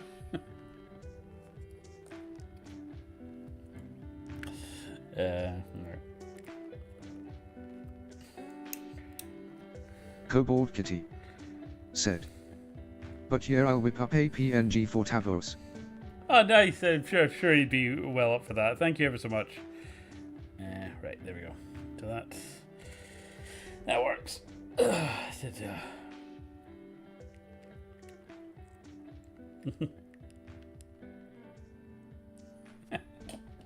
I don't know if the missus is still on, but again, me and Tavers, we have all our in jokes. So the last time I was down at the missus, she was working, and basically Tavares works at the same place as my missus. That's how they know each other and how I got introduced to him. Anyway, this was after the Berserk stream, and I was like, look, I'm down your neck of the woods. Fancy watching all the Berserk movies? And because he'd never actually seen them before, but he was a huge Dark Souls fan. He's like, cool. Now, that boy does not get enough sleep. So so when we get there, we're 2.5 episodes in of, like, the movies has been split up into, like, individual anime episodes. And then just all of a sudden, beside me, all I hear is... It's like, he's out. Oh, poor boy, didn't get enough sleep. So I did what any mature, sensible person would do and filmed him and sent him to the missus, kind of going... So... The worst part is the missus's dad showed up at the front door and came in for a bit. So later on, when Tavares sees my missus, he went, so I was sleeping with your fiance and your dad walked in. And I'm sitting there going, technically, those words are correct. The meaning is completely wrong, though. But that's the sort of friendship we have.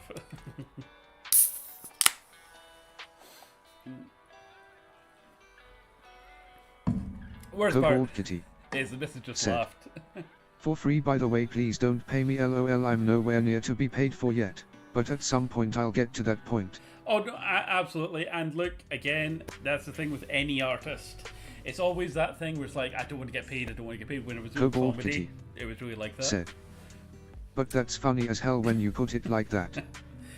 We all get to a point where it's like, no, I've put hours into this craft, I deserve to get paid. That's why when doing Halfwits, I mean, I think Steve offered to do all of Halfwits for like 50 quid. And I was like, no, dude, you know, I'm paying all the other comedians like a fair rate. You'll get the same as the rest of the comedians. So, and like Billy offered to do like season 2 for free, and I was like, no, I respect your time too much. You're getting paid. So look after people, and hopefully they come back to you. So that was always important to me when doing Halfwits. That people weren't chasing. In fact, I was chasing them to pay them. Kobold Kitty said, he's crazy, lol, pay that man so he can visit here, lol. Oh, I know. Kobold Kitty said, 100%. I saw his Facebook post. I think he was down. He saw Phantom of the Opera, was it Starlight Express and something else, and I'm just like, I'm at the point of Halfwits where I'm like editing Reginald, and he's just become obsessed with musical theatre, and I'm like, you're not playing a character anymore, are you? This is just Steve in a fantasy set. There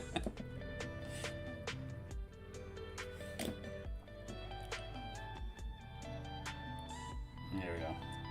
Kobold Kitty said, yeah right, LMAO. Kobold Kitty said, Jinx LUL, Jinx LUL. I'll need to see what Steve and the other guys are playing at the Fringe. I know John's always up doing his dark room. Billy's got his show on. Don't know what Stu's doing. He usually has a, if not a full show, I think he does like the compilation shows. Will's big enough now that he's off doing his own thing as MC Hammersmith, so if anything, I'm glad I bagged him before he became so I don't know if I'd get Will back for season 2, you know, whether or not he'd be able to come back, so but again, there's a lot of great talent in the Scottish stand-up circuit that I think would be totally up for get some new blood in as well. I'd definitely offer Steve, Stu, Billy, see if they wanted to come back.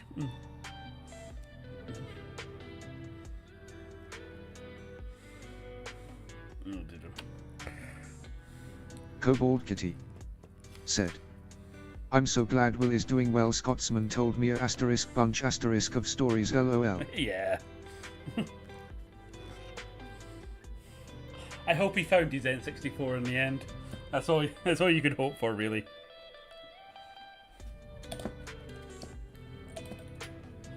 Right.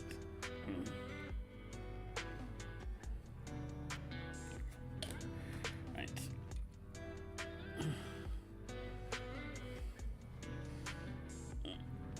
Okay. Right, there we go. He's coming along. Kobold Kitty said, the GoldenEye console. Oh yeah. You know, I never played GoldenEye. I did technically own an N64. I only had 2 games for it. I had Pokemon Stadium, so I could transfer my Pokemon from my Game Boy at the time over, and Perfect Dark. But I didn't have the memory expansion for it, so I couldn't actually play the campaign. And being a dyslexic 9-year-old, I couldn't work out why it wouldn't let me play. So I stupidly gave my N64 away to my friend's little brother because I never used it. That was a mistake. But then again, to be honest, I was trying to set up my retro gaming station. And I have got working consoles that could cover most older games these days, maybe with the exception of N64s at the moment. But to be perfectly honest, I've discovered while there's a certain charm and nostalgia to the actual original hardware, if you would just want to play the game, especially for things like reviewing, filming, that sort of thing, yeah, you want to emulate it. You don't want to be bollocksing about with cables and converters and all that kind of crap. Right.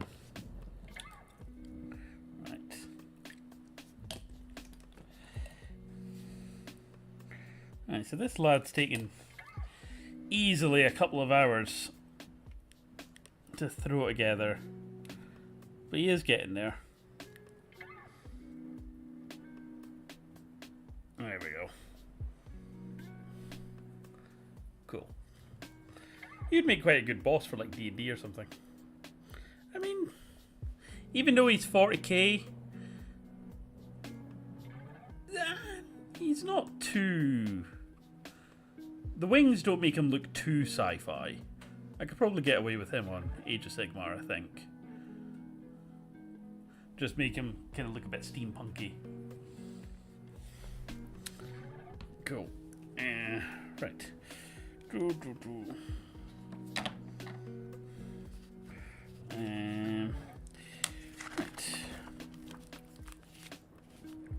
Oh, right. Now it tells me to stick on the wings. That makes a bit more sense. Oh well, never mind. Right, on to the head now. So we're going with Slanesh easily. No, shit, his sword's falling off. No! Fix his sword.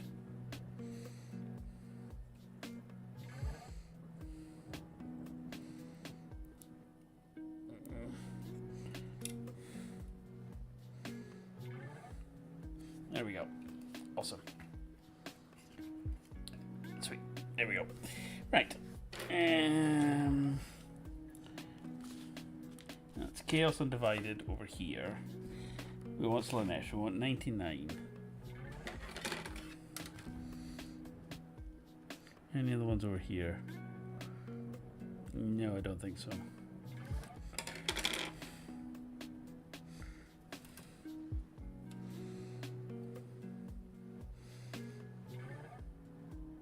There we go, 99.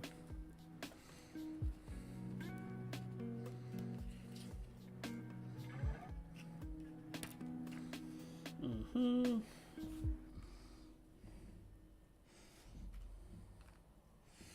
$100.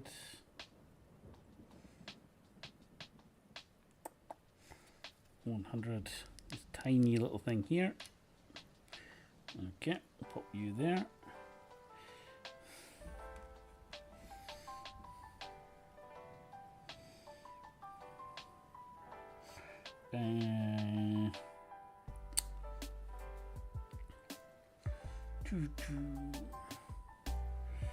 Looking for 101. Where be 101? There it is.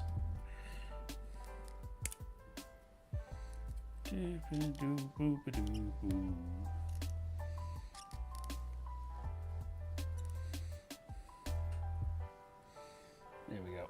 101. And then 102, 102, 102, 102. There we go. Thank you.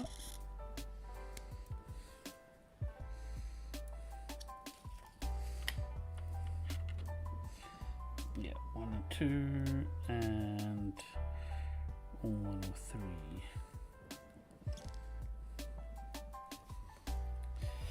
So yeah, another game I might stream for a little bit. I want to do Total War again, Warhammer, and kind of show off the locations that we played at in when we did the Warhammer Fantasy Roleplay as part of my home game. My party ended up taking over Uberstrike. And there we go.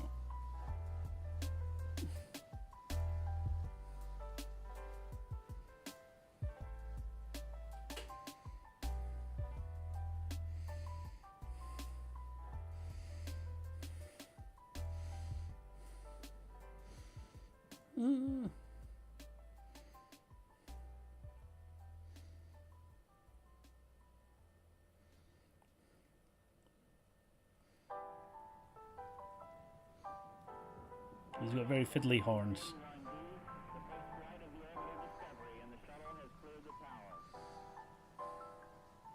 Right, there we go.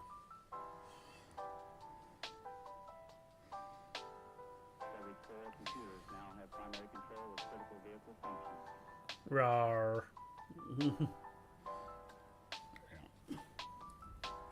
I think. Ah, right, so. That's neat. Depending on what demon god you're going with, you get different tail options. Right, you're definitely Slanesh, though.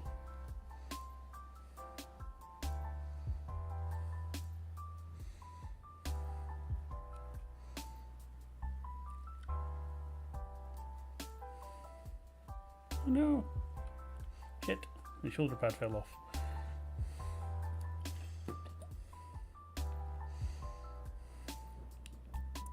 So I do have the old Daemon Prince, the one that was made out of metal, but I'm missing half the bits for that, so I'm kind of hoping that actually there might be enough bits left over to maybe fix him up. Have an old school Daemon Prince as well.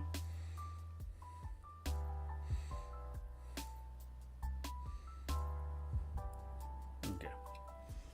Right.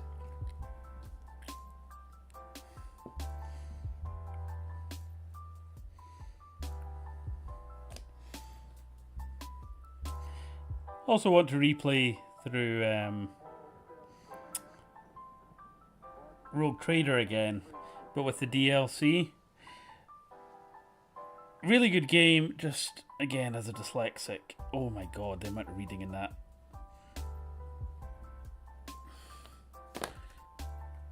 And again, it's not that I can't read, that's the thing. It just takes an inordinate more amount of energy. The way I describe being dyslexic to people is if you instantly look, for most non-dyslexic folk, I don't want to say normal, but for most non-dyslexic folk, you look at a sign, you look at a word, your brain just automatically reads it. There's no choosing to read it. They see letters and they go instantly, oh, that means that. And there's no effort required. I look at a word, I see the symbols, I see the shape. Said, I know exactly what you mean. Yeah. I have to choose to read it. And I have to choose to read every single word. And sometimes you can get so focused on the word that you don't like the sentence in your head, and then you get to the end of the sentence and go, I didn't take anything in on that paragraph. So that's why I have all the text to speak on and stuff like that. Just there'd be no, God forbid I ever actually become a successful YouTuber or streamer and do we actually have a chat that's going that's like actual anxiety hell for me. Yeah.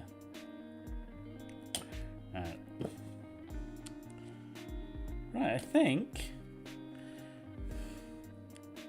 only took 2 hours. But I believe that's him done. Whee! Tail, wings, sword, and yeah, he's obviously the 40k version, but I wouldn't kick him out of a game of Sigmar either. I mean, they have like hell forges and weird steampunk dwarves and stuff. I'm sure you can get away with that.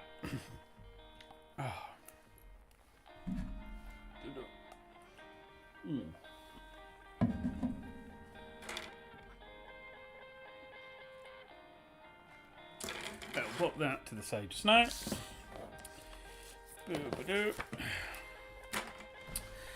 So I've got just under an hour. So yeah, the Maulerfiend, for all that, he's big, but there's not. The sprues actually look quite simple for him. You know, I mean, like the core of him is this big, massive thing here, so it shouldn't be as fiddly as that one. So we'll see how far we get on with the Maulerfiend. Terminators, they'll probably have to be the next one. So I got this in the Eldritch Omens box that came out a couple of years ago, and he's been sitting in stasis ever since. My fancy word for the pile of shame. Right. Okay, let's commit to this one. See if we can batter him out.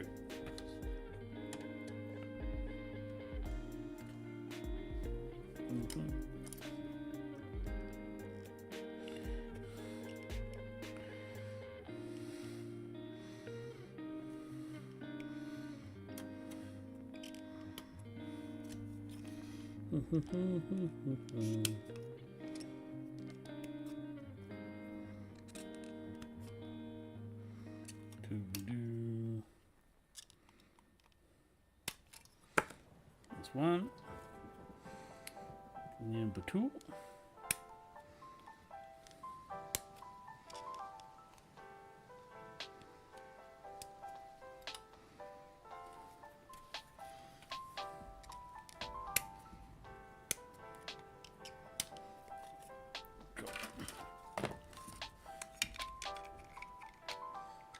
Yay! There we go.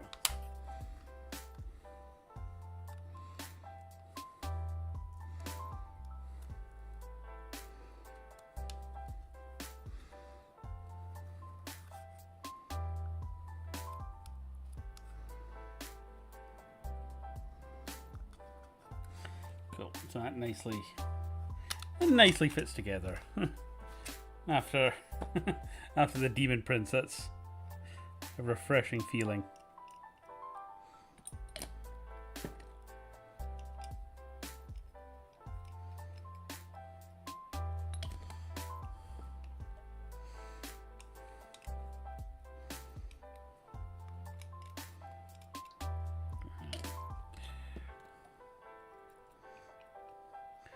and to make sure that you get as many of the connection points as possible.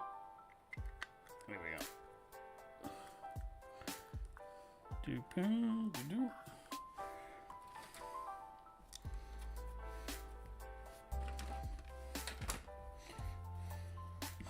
So yeah, nice big bits that's hard to miss. None of this spending 20 minutes looking for a random piece 52 that's just a random bit of neck muscle. There we go.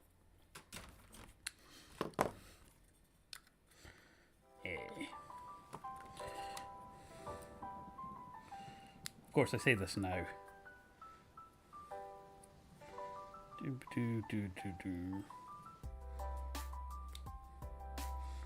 Okay.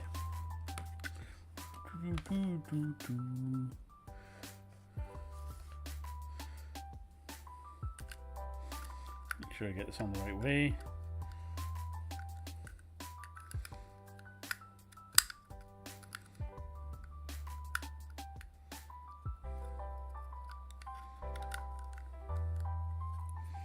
Is there only one way to put it on, or is there?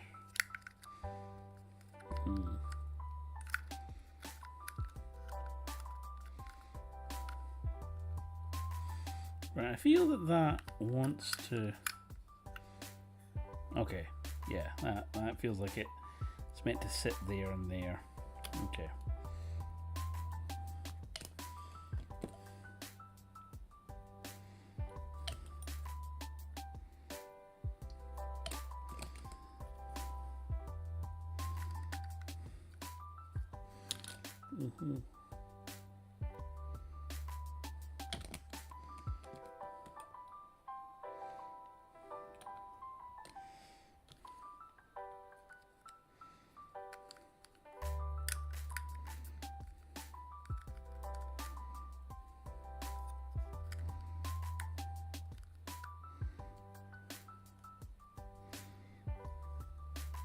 Yay, there we go.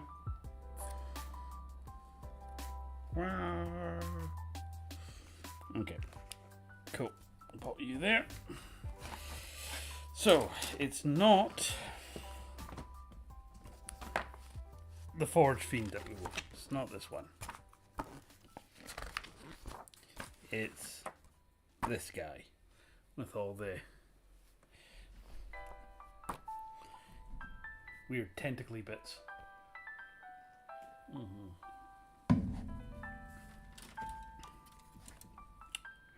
Right.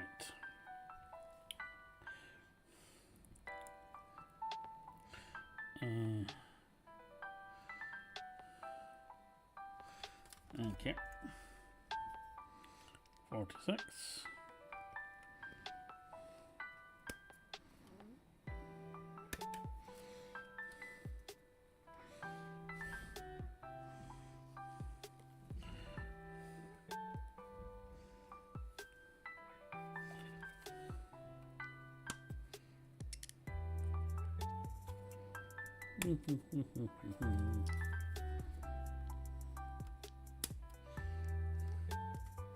There we go. 42.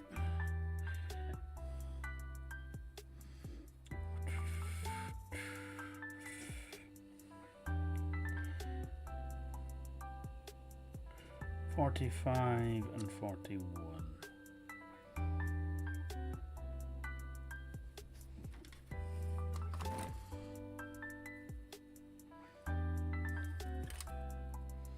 There we go, 45 and 41.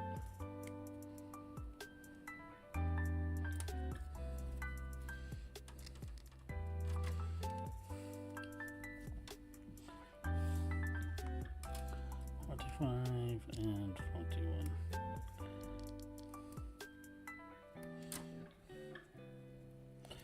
That's cool. Right, you, sir, can plop over there. You're not in the way. Right. So then that's 53. That's for 53. There we go.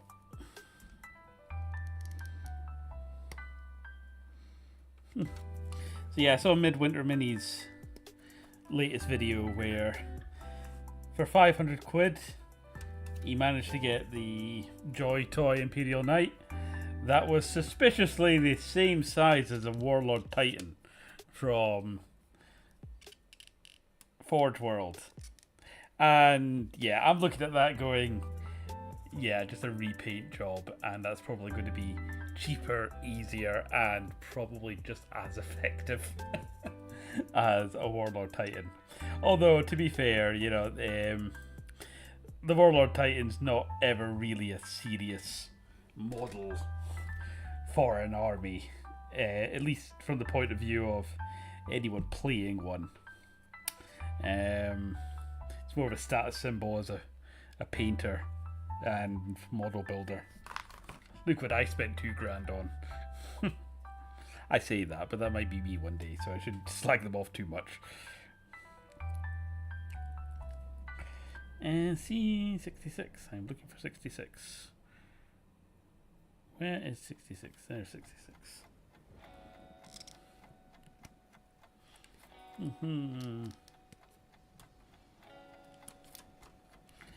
Right.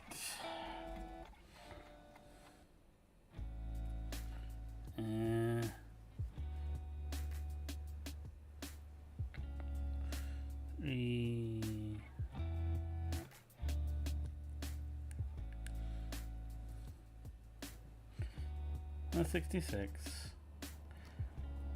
I am looking for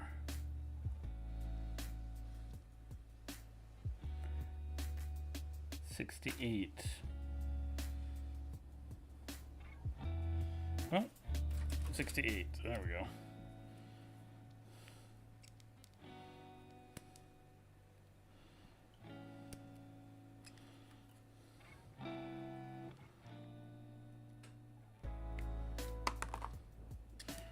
Okay.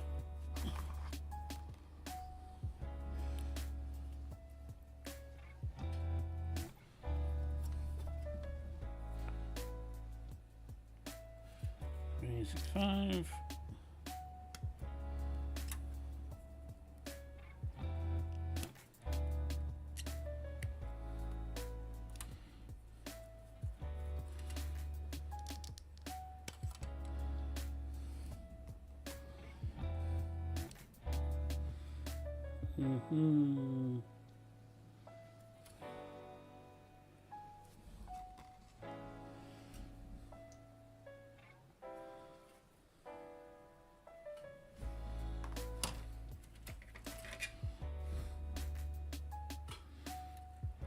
There we go, 67. So these little fiddly bits, I'll probably stick this one on just now.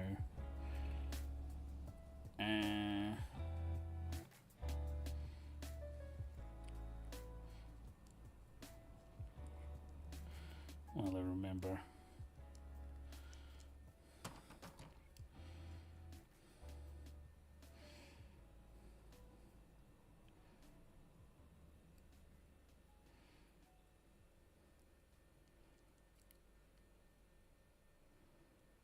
Did I go in there?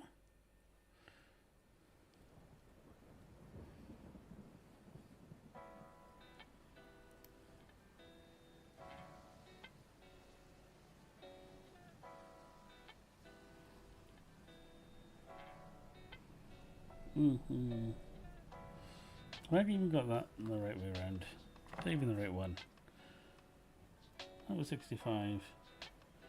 That is 65. Yes, correct.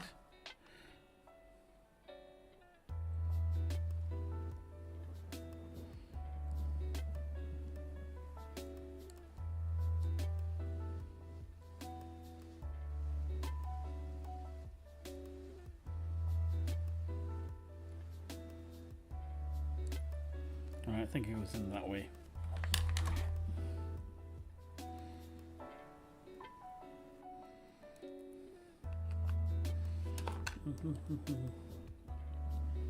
Kobold Kitty said, "Do you have a favorite transformation in Dragon Ball?"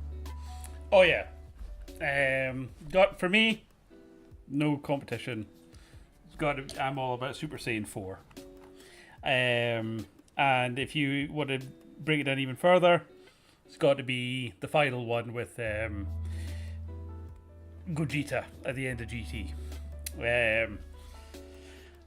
Personally, I would have loved to, like, all the fan art and stuff of Super Saiyan 5, where it's like 4 but white. Kobold Kitty said, I see a Vegeta in the background. Oh yeah, yes you do, and it's SS4 Vegeta as well. I was maybe going to repaint him at some point.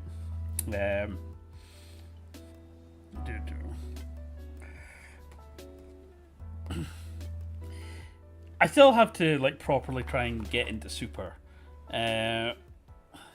Thing is, over here in the UK, the BBC is paid for by TV license, which is a tax technically. So if you want to watch BBC, you've got to pay, like, you have to almost like pay it a year in advance, sort of thing. So you need to pay for the year that you're watching it and next year in order. And you've got to like declare to the government and shit, no, I don't watch BBC and I don't watch anything that's blah blah, which is a shame because genuinely there are shows I'd like to watch on the BBC, and if they had like a subscription model like Netflix or Amazon or something that I could just dip in and out a month at a time for like a 10 or 15 quid at most, then great, I would totally do that. But I'm not paying like 180 quid for like 2 years. The reason I bring this up is because in the UK, Dragon Ball Super's on BBC iPlayer, which you need to have a TV license for. Because I made the mistake, because that's the other just stupid thing about the TV license system, is it's based per household, not individual. So when I'm home visiting my parents, they've got a TV license, so I watch the BBC when I'm up with them. But I made the mistake of logging into iPlayer as me through Facebook, and even though I was at their property, the TV licensing people started haranguing me for months because I logged in, and I had to go no, I was totally within the rules. And then the guy just sheepishly went, well, if you're going to do that, do us a favor, don't log in as yourself, please, because it flags up on our system. To which I'm like, fair enough.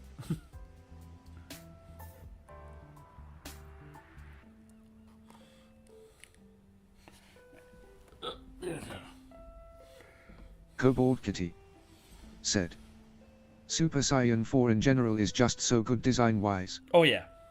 I mean, pity about the rest of GT though. That's the only thing. But yeah, they knocked the designs out the park. I really did love. And I love just the fact that Bulma has to help Vegeta get it up, so to speak, in the end. Because he can't achieve Super Saiyan 4 on his own. And just like, don't talk about this.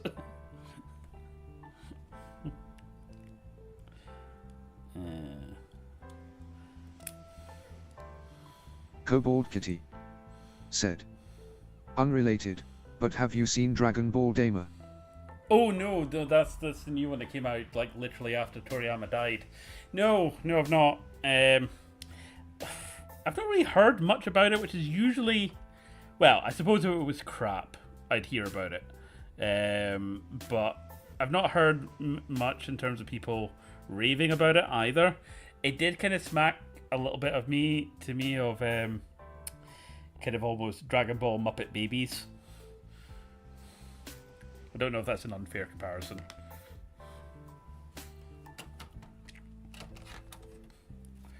Right.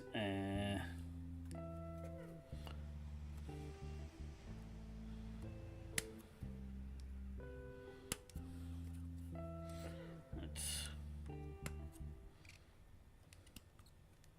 61.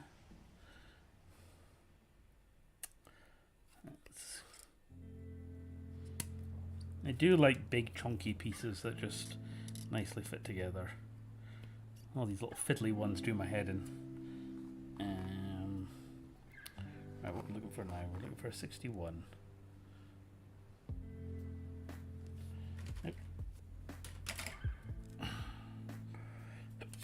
Yep.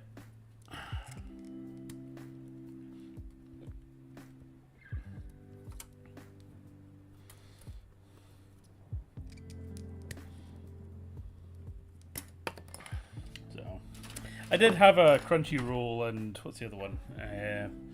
Funimation subscription for a while. Kobold Kitty said, please this time, just this once watch it in English. Okay. The original VA for Kid Goku came back, and that's Stephen Nadally. It's like she's never left. Good. Again, I know a lot of people are like, oh, you need to watch subbed, you need to watch subbed. It's the only way to watch anime. Again, it's the same as the dyslexic problem. I don't doubt it's probably the better way to experience these shows for non-dyslexic people. Me, I don't have a choice in the matter. I need to watch. If I'm going to enjoy it, I need to watch subbed. And the missus is the same because she's dyslexic as well.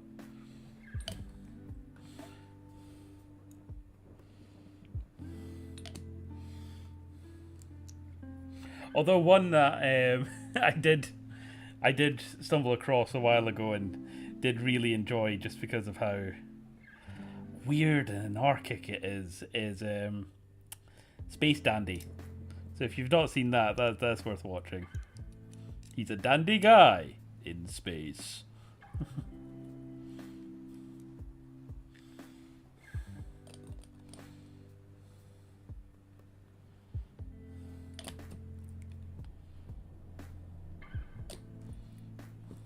I just love it in that show because it's a bit like One Punch Man. It's a send up of the whole genre.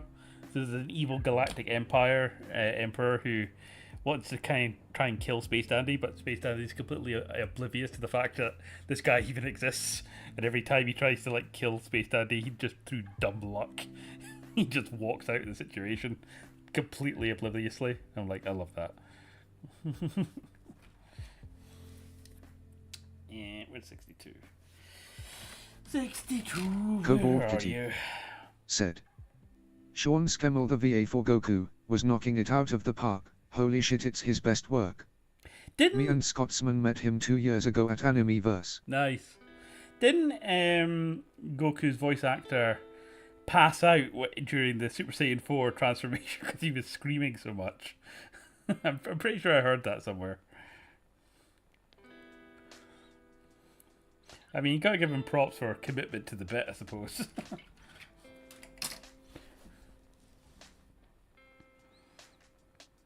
There we go, 62. It's going to be done this slightly in the wrong order, but hopefully it's not too big a deal.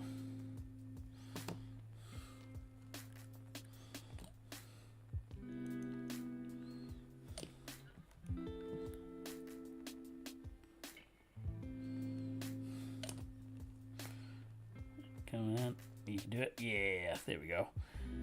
Like a glove. There we go. Hi. Right. So, 2 arms down. That's good.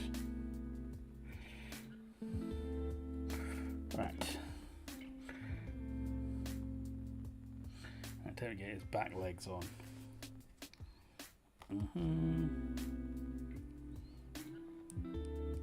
Kobold Kitty said, it was Super Saiyan 3, and he did in the new show pass out like 3 to 5 times. He posted on Instagram somewhere. For fuck's sake, I mean, take a breath, dude. So...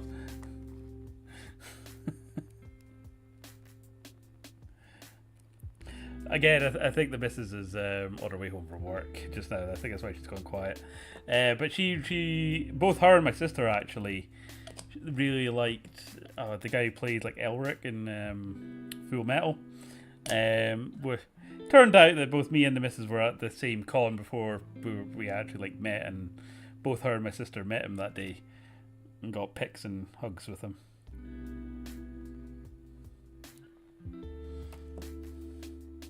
Kobold Kitty said, dude is like the same age as my dad. He needs to take a chill pill. I know. Steve's in quite a lot of stuff over here. Where we are, just like 10 miles north is where they film a lot of Outlander. Now, again, just because I work in makeup Kobold artistry. Kitty said, Kind of worried for his health, to be honest. Oh, jeez. Yeah, that's not good. Yeah, it's like every Scottish actor has been in Outlander at one point or another. I'll be honest, I've never been able to get into the show. And it's like one of those, it's because it's so close and so many of our students go on to work with it. I know so much about it, but never actually seen it. Also, again, don't know how much you're up on your Scottish history, but as you know, we have a bit of a friendly rivalry with the English. A bit of a bee in our bonnet when it comes to that sort of thing.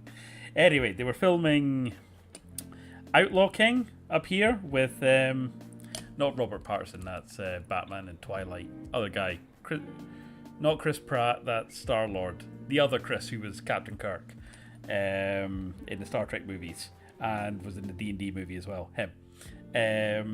Anyway, he was playing Robert the Bruce, one of our more famous kings, and one of our more famous scuffles with the English. Anyway, on this particular production, it turned out, no joke, that they were paying the English talent and tech crews about a third more than they were the Scottish crews. And I was just sitting there thinking, like, of all the productions to pull that shit on, don't do it on a Kobold Kitty. A Robert the Bruce said, flick. WTF. Yeah. Kobold Kitty. That's just adding... said, dude, that's fucked up. Historical salt in the wound. Again, I'm happy teaching. I've done my time on set. Like the things like Half-Wits and all that were my own production. I mean, it may have taken 2 years to get up to episode 13, but we are getting there, and the whole point is at least season 1 of Half-Wits is fully filmed. So it will get done, it will just take its time, and it will be the vision that I kind of set out for it when I first approached the guys. Hopefully, if we get funding for season 2, if we get season 2 off the grow, I'll hopefully film season 2. I'll get Mark, the editor for the table footage, to hopefully do an episode, send it to me, and while he's working on the next episode, I'll start animating. So there won't be quite as long a lead up, because with everything else that was going on, Mark finished all the table edit before I even started the first animations. So that's one of the reasons why there's such a long time since when we filmed it 2 years ago in 2013. I made a very funny joke about the then conservative government, but it's completely gone now, unfortunately.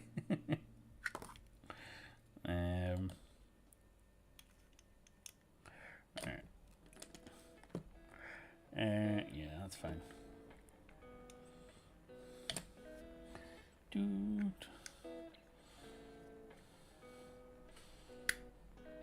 There we are. Yeah, that nicely slotted into place. That's satisfying. I did finally pick up Cyberpunk on PC. So I've got the Phantom Liberty DLC to play through. So that's, yeah, another one on the list. Although I like playing it on the go. That's good. But my PC struggles to play it at full fidelity. Kobold Kitty. And said, yes, let's go. The Steam Deck, ported to my living room TV, it just looks like smeared like Vaseline. But I do have Cyberpunk on the Xbox minus the DLC, and cross-save is a thing, which in theory would be great. The only problem is, because I have a DLC file, that can't be ported over. So I'm waiting for a sale to come on where the expansion pack's dead cheap. I can buy that on the Xbox, and I can basically, with cross-save, when I'm on the go, play it on the Steam Deck. When I'm at home, play it on the Xbox and get the full ray tracing and all that bollocks. Right. Yeah, shit, his other arm's fallen off. Yay. He's looking very Donkey Kong at the minute. Ooh, ooh, ooh, ooh.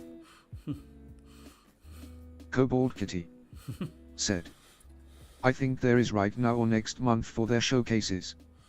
Yeah. I'm looking forward to... In fact, I'm looking more forward to the Witcher 1 remake than I am the Witcher 4. I mean, don't get me wrong, I like Ciri, and I'm looking forward to her continuing her story, but not to sound like a total hipster, but I liked The Witcher before it was cool, and it was The Witcher 1 that did it, and it's one of the few games, like, the sequence that stood out to me was not some big epic fantasy showcase against hunting down a monster or whatever. The quest line was, you had to put together a flat party at, like, Zoltan's place and with Dandelion, and you had a choice of, like, 3 dates you could bring. You could bring Triss, you could bring that nurse character. She was in The Witcher 3 as well, but as like a callback to Witcher 1. She was like the other love interest potentially. And or you could bring the head of the brothel to the party.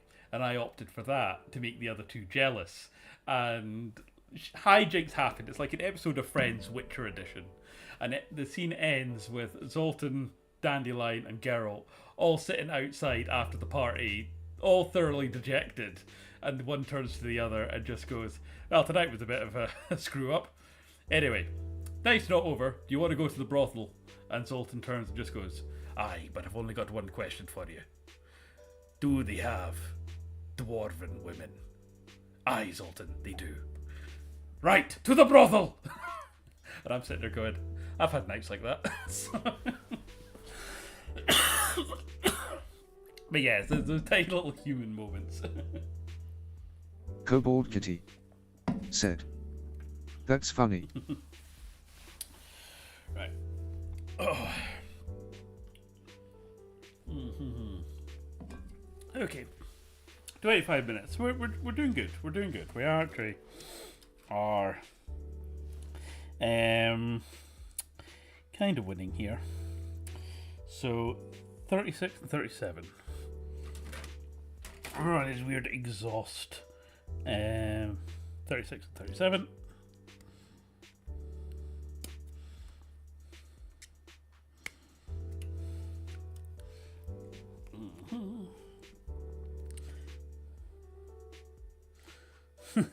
Yeah, speaking of the Witcher, Doug, what's his face, the guy who's the voice actor of Geralt.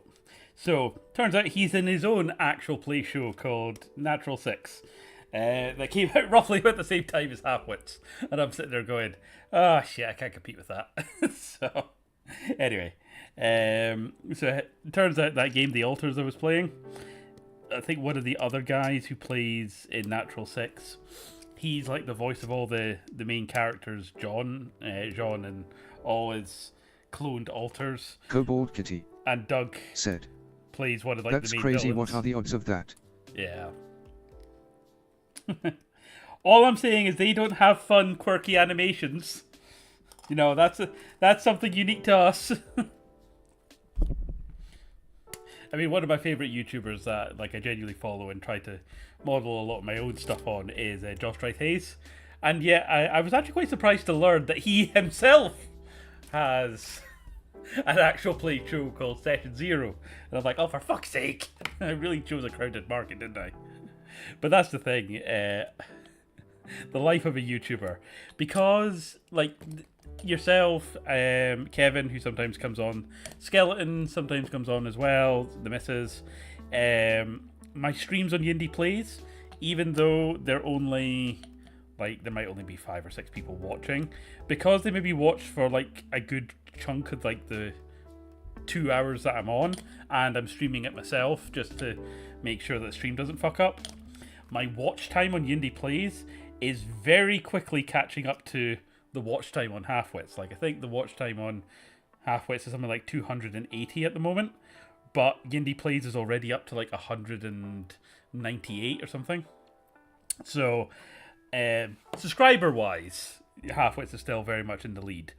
But I'm kind of sitting there going, so I've got this one project that there was a combination of a lot of skill, of a lot of different people, that cost a lot of money to put together, and it's slowly ticking up versus just sticking a camera at my face while I play games and talking shit with my mates.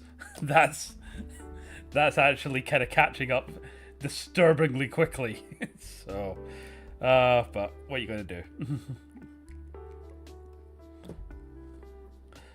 Like I said, Halfwits was always the passion project. It was always the one I wanted to make. It was more about the joy of making it. Right. Yeah, there we go. Nice. Nice.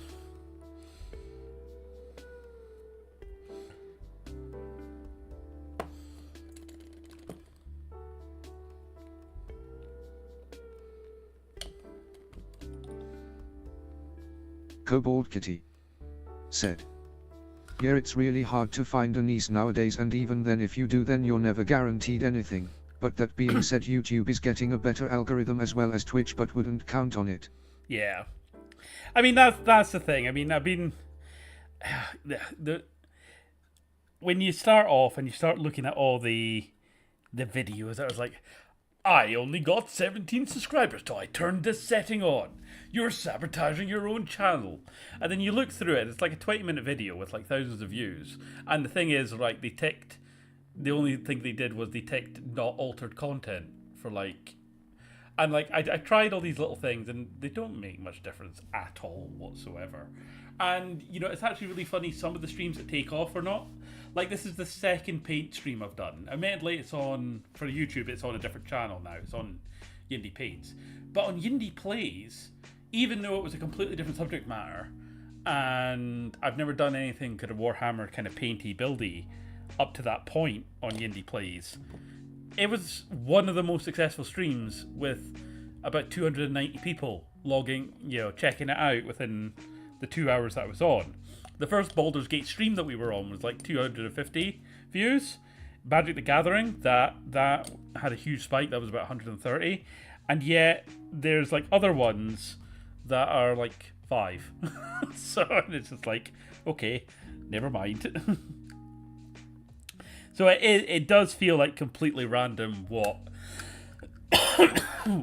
the algorithm will catch on to. Again, it was Spiffing Brit that basically said, look, we've tested the algorithm, we've made deliberately shit thumbnails and all that kind of bollocks to try to see what works, what doesn't, and honestly it doesn't make that much of a material difference. Basically, try and just make above average content, and eventually, you know, the hope is that it rises to the top. And that's very much what I tried to do with Halfwits. You know, if nothing else, I'd like to think it's above average content for YouTube, especially compared to my other stuff. I do try and make the tips and tricks videos a little bit more engaging. But yeah, the YindyPlayz and the YindyPaintZ at the moment is just me dicking about on camera. Yeah, there we go. He's got a tail. He's got a tail. Hey, there we go. Right, that's good. Okay.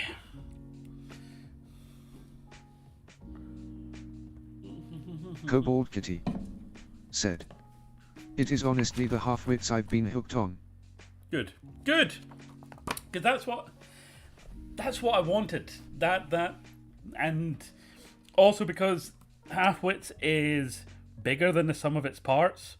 Like the YindyPlayz stuff, when I do finally get around to doing, or the time to do, Joss Hayes style talking to camera about my love of old games and shit that meant a lot to me as a kid that doesn't necessarily mean much to anyone else, but hopefully they could at least enjoy my passion for it.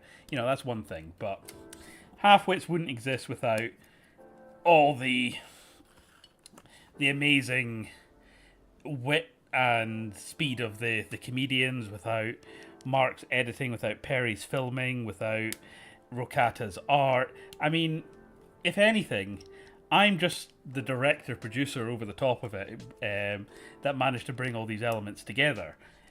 But at the end of the day, you know, that really is a combination of everyone's effort. And that's another reason why it's so important to me that I prioritize getting it right over just pumping it out. I mean, if I wanted, I could just launch the table footage, no animation at all, and then just call it a day. I mean, like I said, the table footage is done. But that's not what I want Halfwits to be. And from all the feedback that I have had from people, everyone said to me the animations make it. Like, they've tried to watch shows like Halfwits before, but they bounce off it due to they get lost at the table. The people are lost in their own conversations and they kind of lose interest, especially if they've got like ADHD or whatever. But the animations of Halfwits helps just ground the action and helps people visualize, all right, so it's this character that's talking, oh, I know who they mean by this, or, you know, that sort of thing. And that's what I wanted.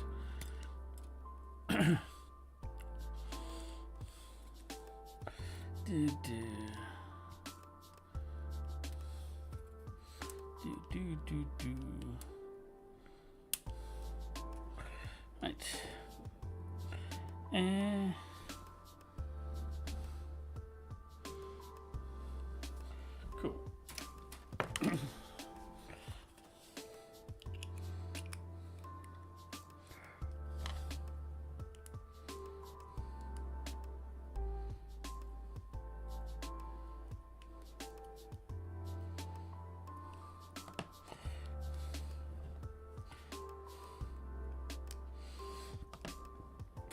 Cool.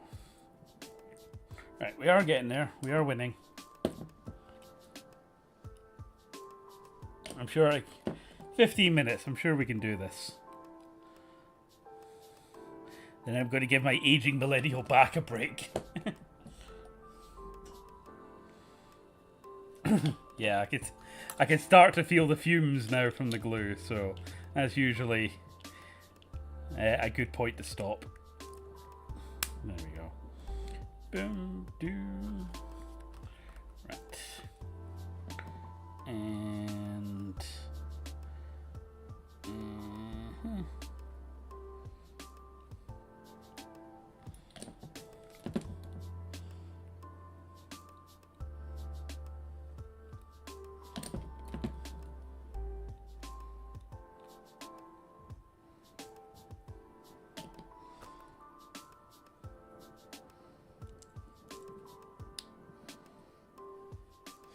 okay. There we go.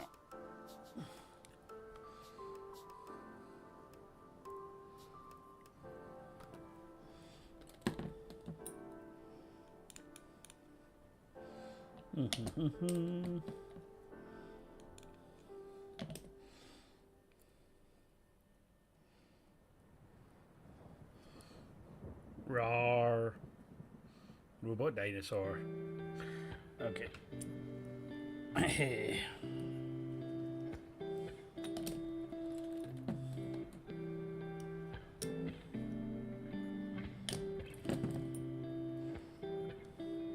So if I did manage to blast through the Terminators as well tonight, I had the Contemptor Dreadnought as a backup, but yeah.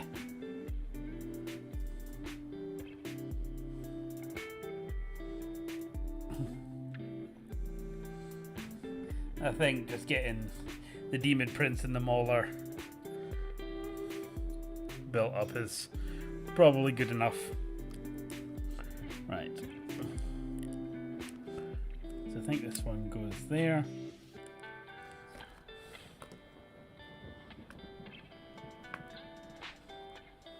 Okay. These would make quite good monsters for a D&D encounter.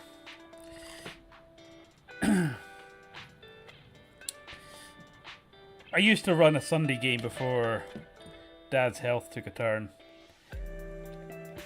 And we were playing through Wild Beyond the Witchlight Tavares was originally in that game. Sadly, after Dad's health, I was running up back home every other weekend, and that or down seeing the missus. So sadly, my Sundays got used up there. Although I wanted to kind of see if I could run Vampire the Masquerade as a physical game, because the missus quite likes vampires. So I've got Fall of London. I might give that a go. But I'll see how my tester game with my Tuesday crew works out first.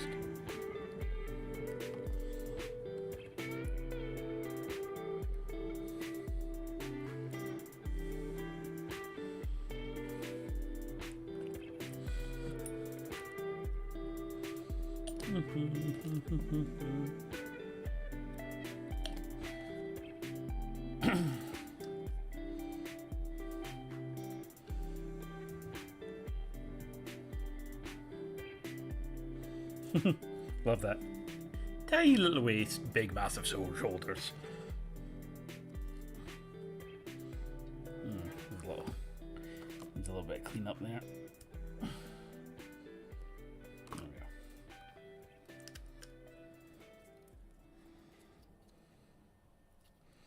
So we'll put that there, we'll put that there. Ow. That's the one bad thing about Chaos. They're very spiky. They stab you a lot when you're trying to put them together.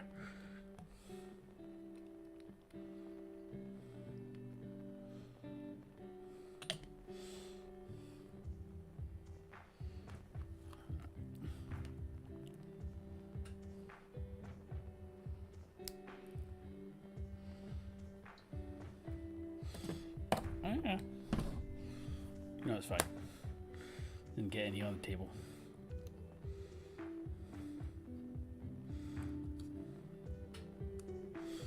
There he goes. Right. Okay.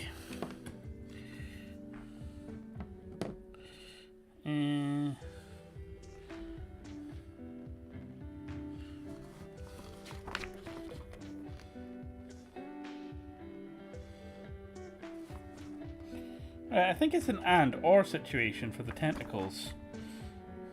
So it's either these little piddly grabby claw things or the big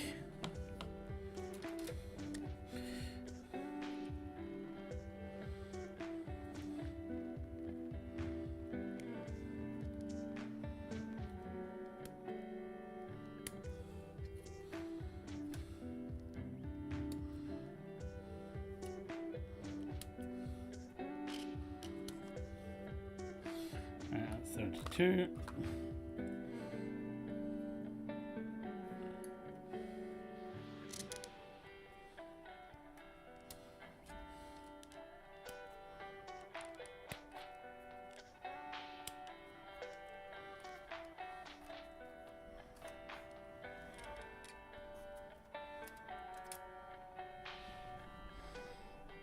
$21.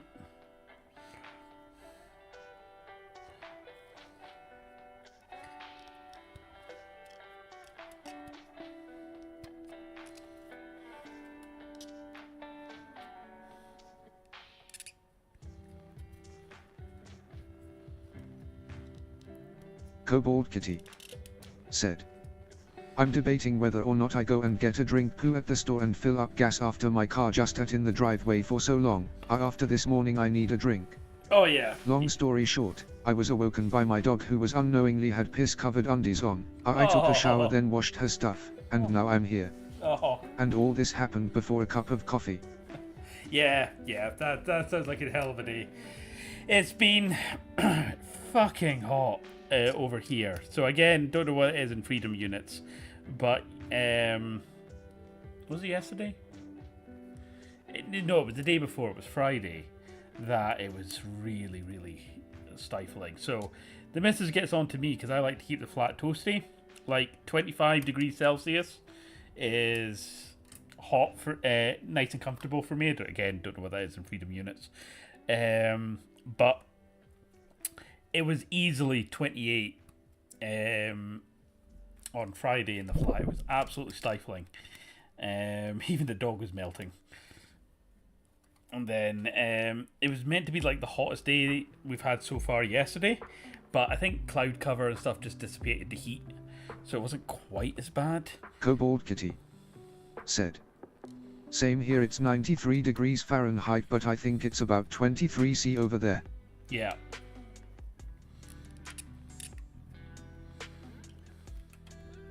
At least we've got like thunderstorms as well to like try and even things out. Yeah, because we went through a period where it was like 3 weeks of just relentless heat.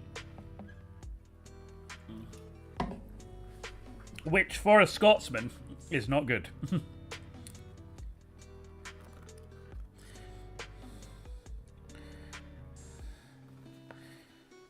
so I think...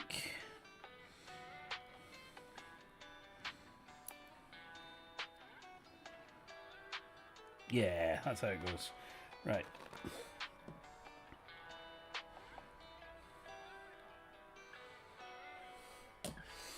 I mean, I think it was...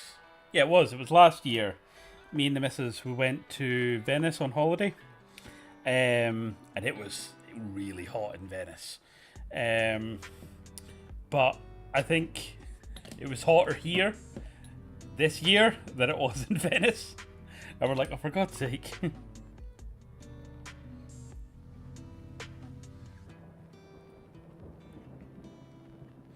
Roar.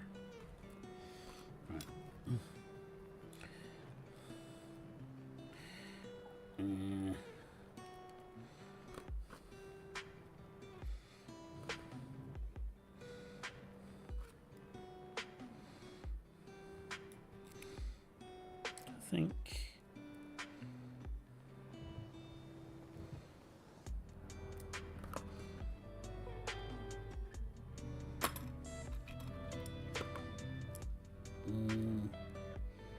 Joanne, how do you fit together?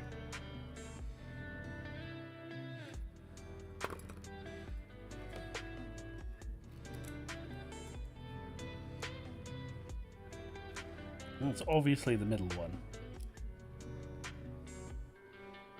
Cool, there we go. That's how that fits together. Okay.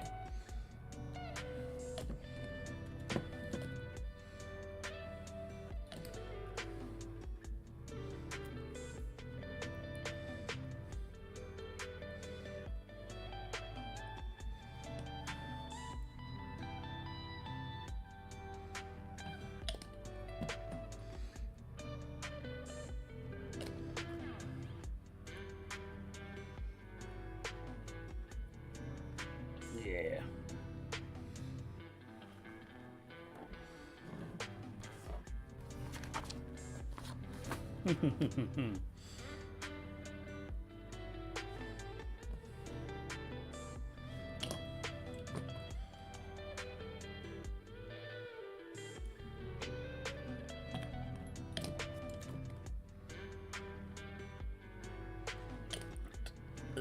Toot.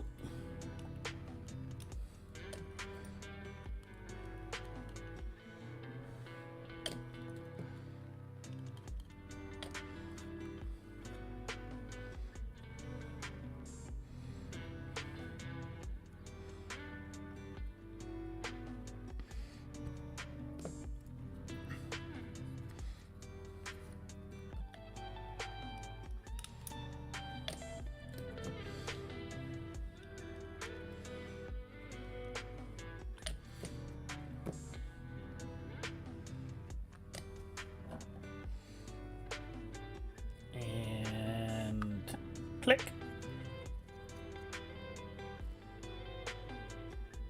There we go. Done. Roar. Cool. So we just need to stick him to his base now. Hey, and 3 minutes to go on the stream as well. Kobold Kitty said, nice. So I think on the next YindyPaintZ, I'll actually try priming some of them before the stream and actually break the paints out, because I feel otherwise it's just going to be me constantly building, getting high on glue, so we'll try and get an actual paint job on some of these. So yeah, I'll do a little bit of work on them off stream before the next one.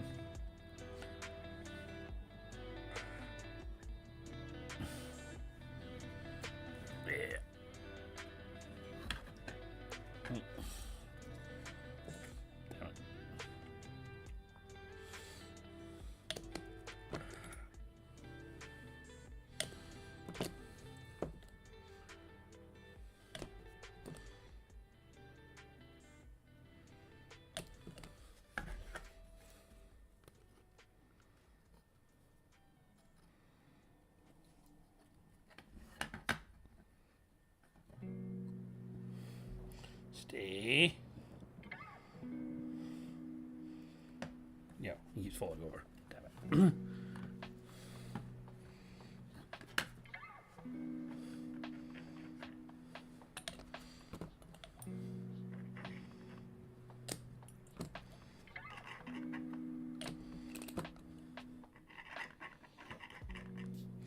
So yeah, whenever I've done these kind of things in the past, stupid me has always done like the sand and stuff after I've primed and painted. That's what I did with this guy here. So PVA glue, sand, and then did various washes and stuff over the top. So I'm going to try and be smart this time and actually do the sand and PVA glue before they go to priming. And that should hopefully... Hey! Staying put. So, leave him be and let him dry.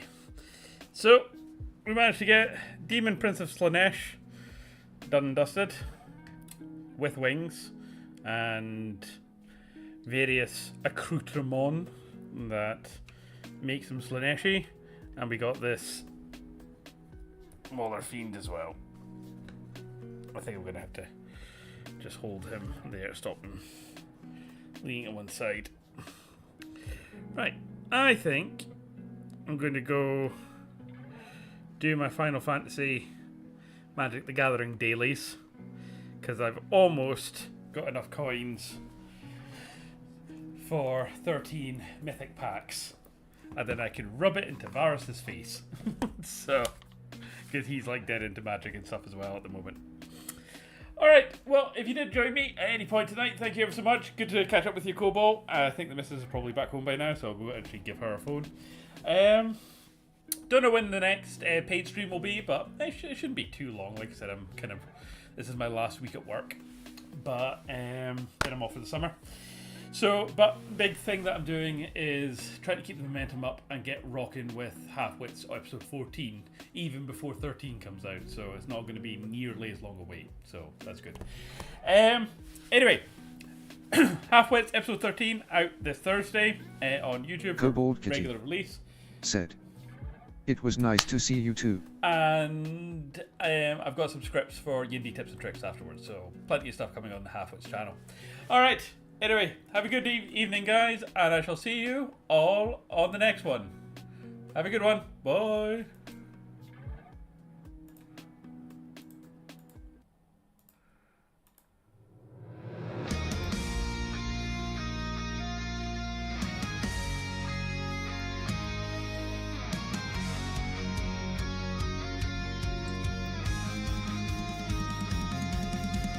Get your brushes, grab your glue. It's a chaos kind of afternoon. Join the crew, it's time to play at YindyPaintZ. It's Hobby Day.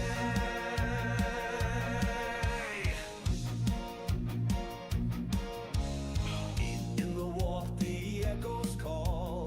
Fulgrim's legion standing tall.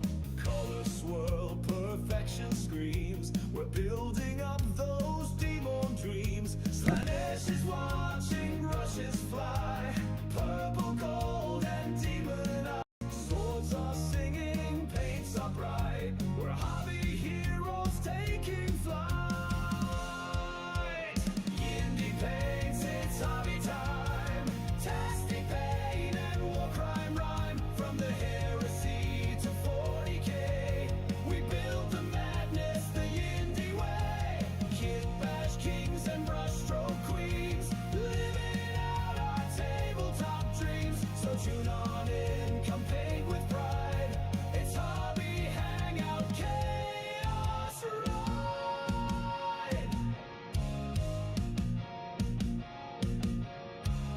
from the storm, the phoenix fell. Now Fulgrim's children raise their yell.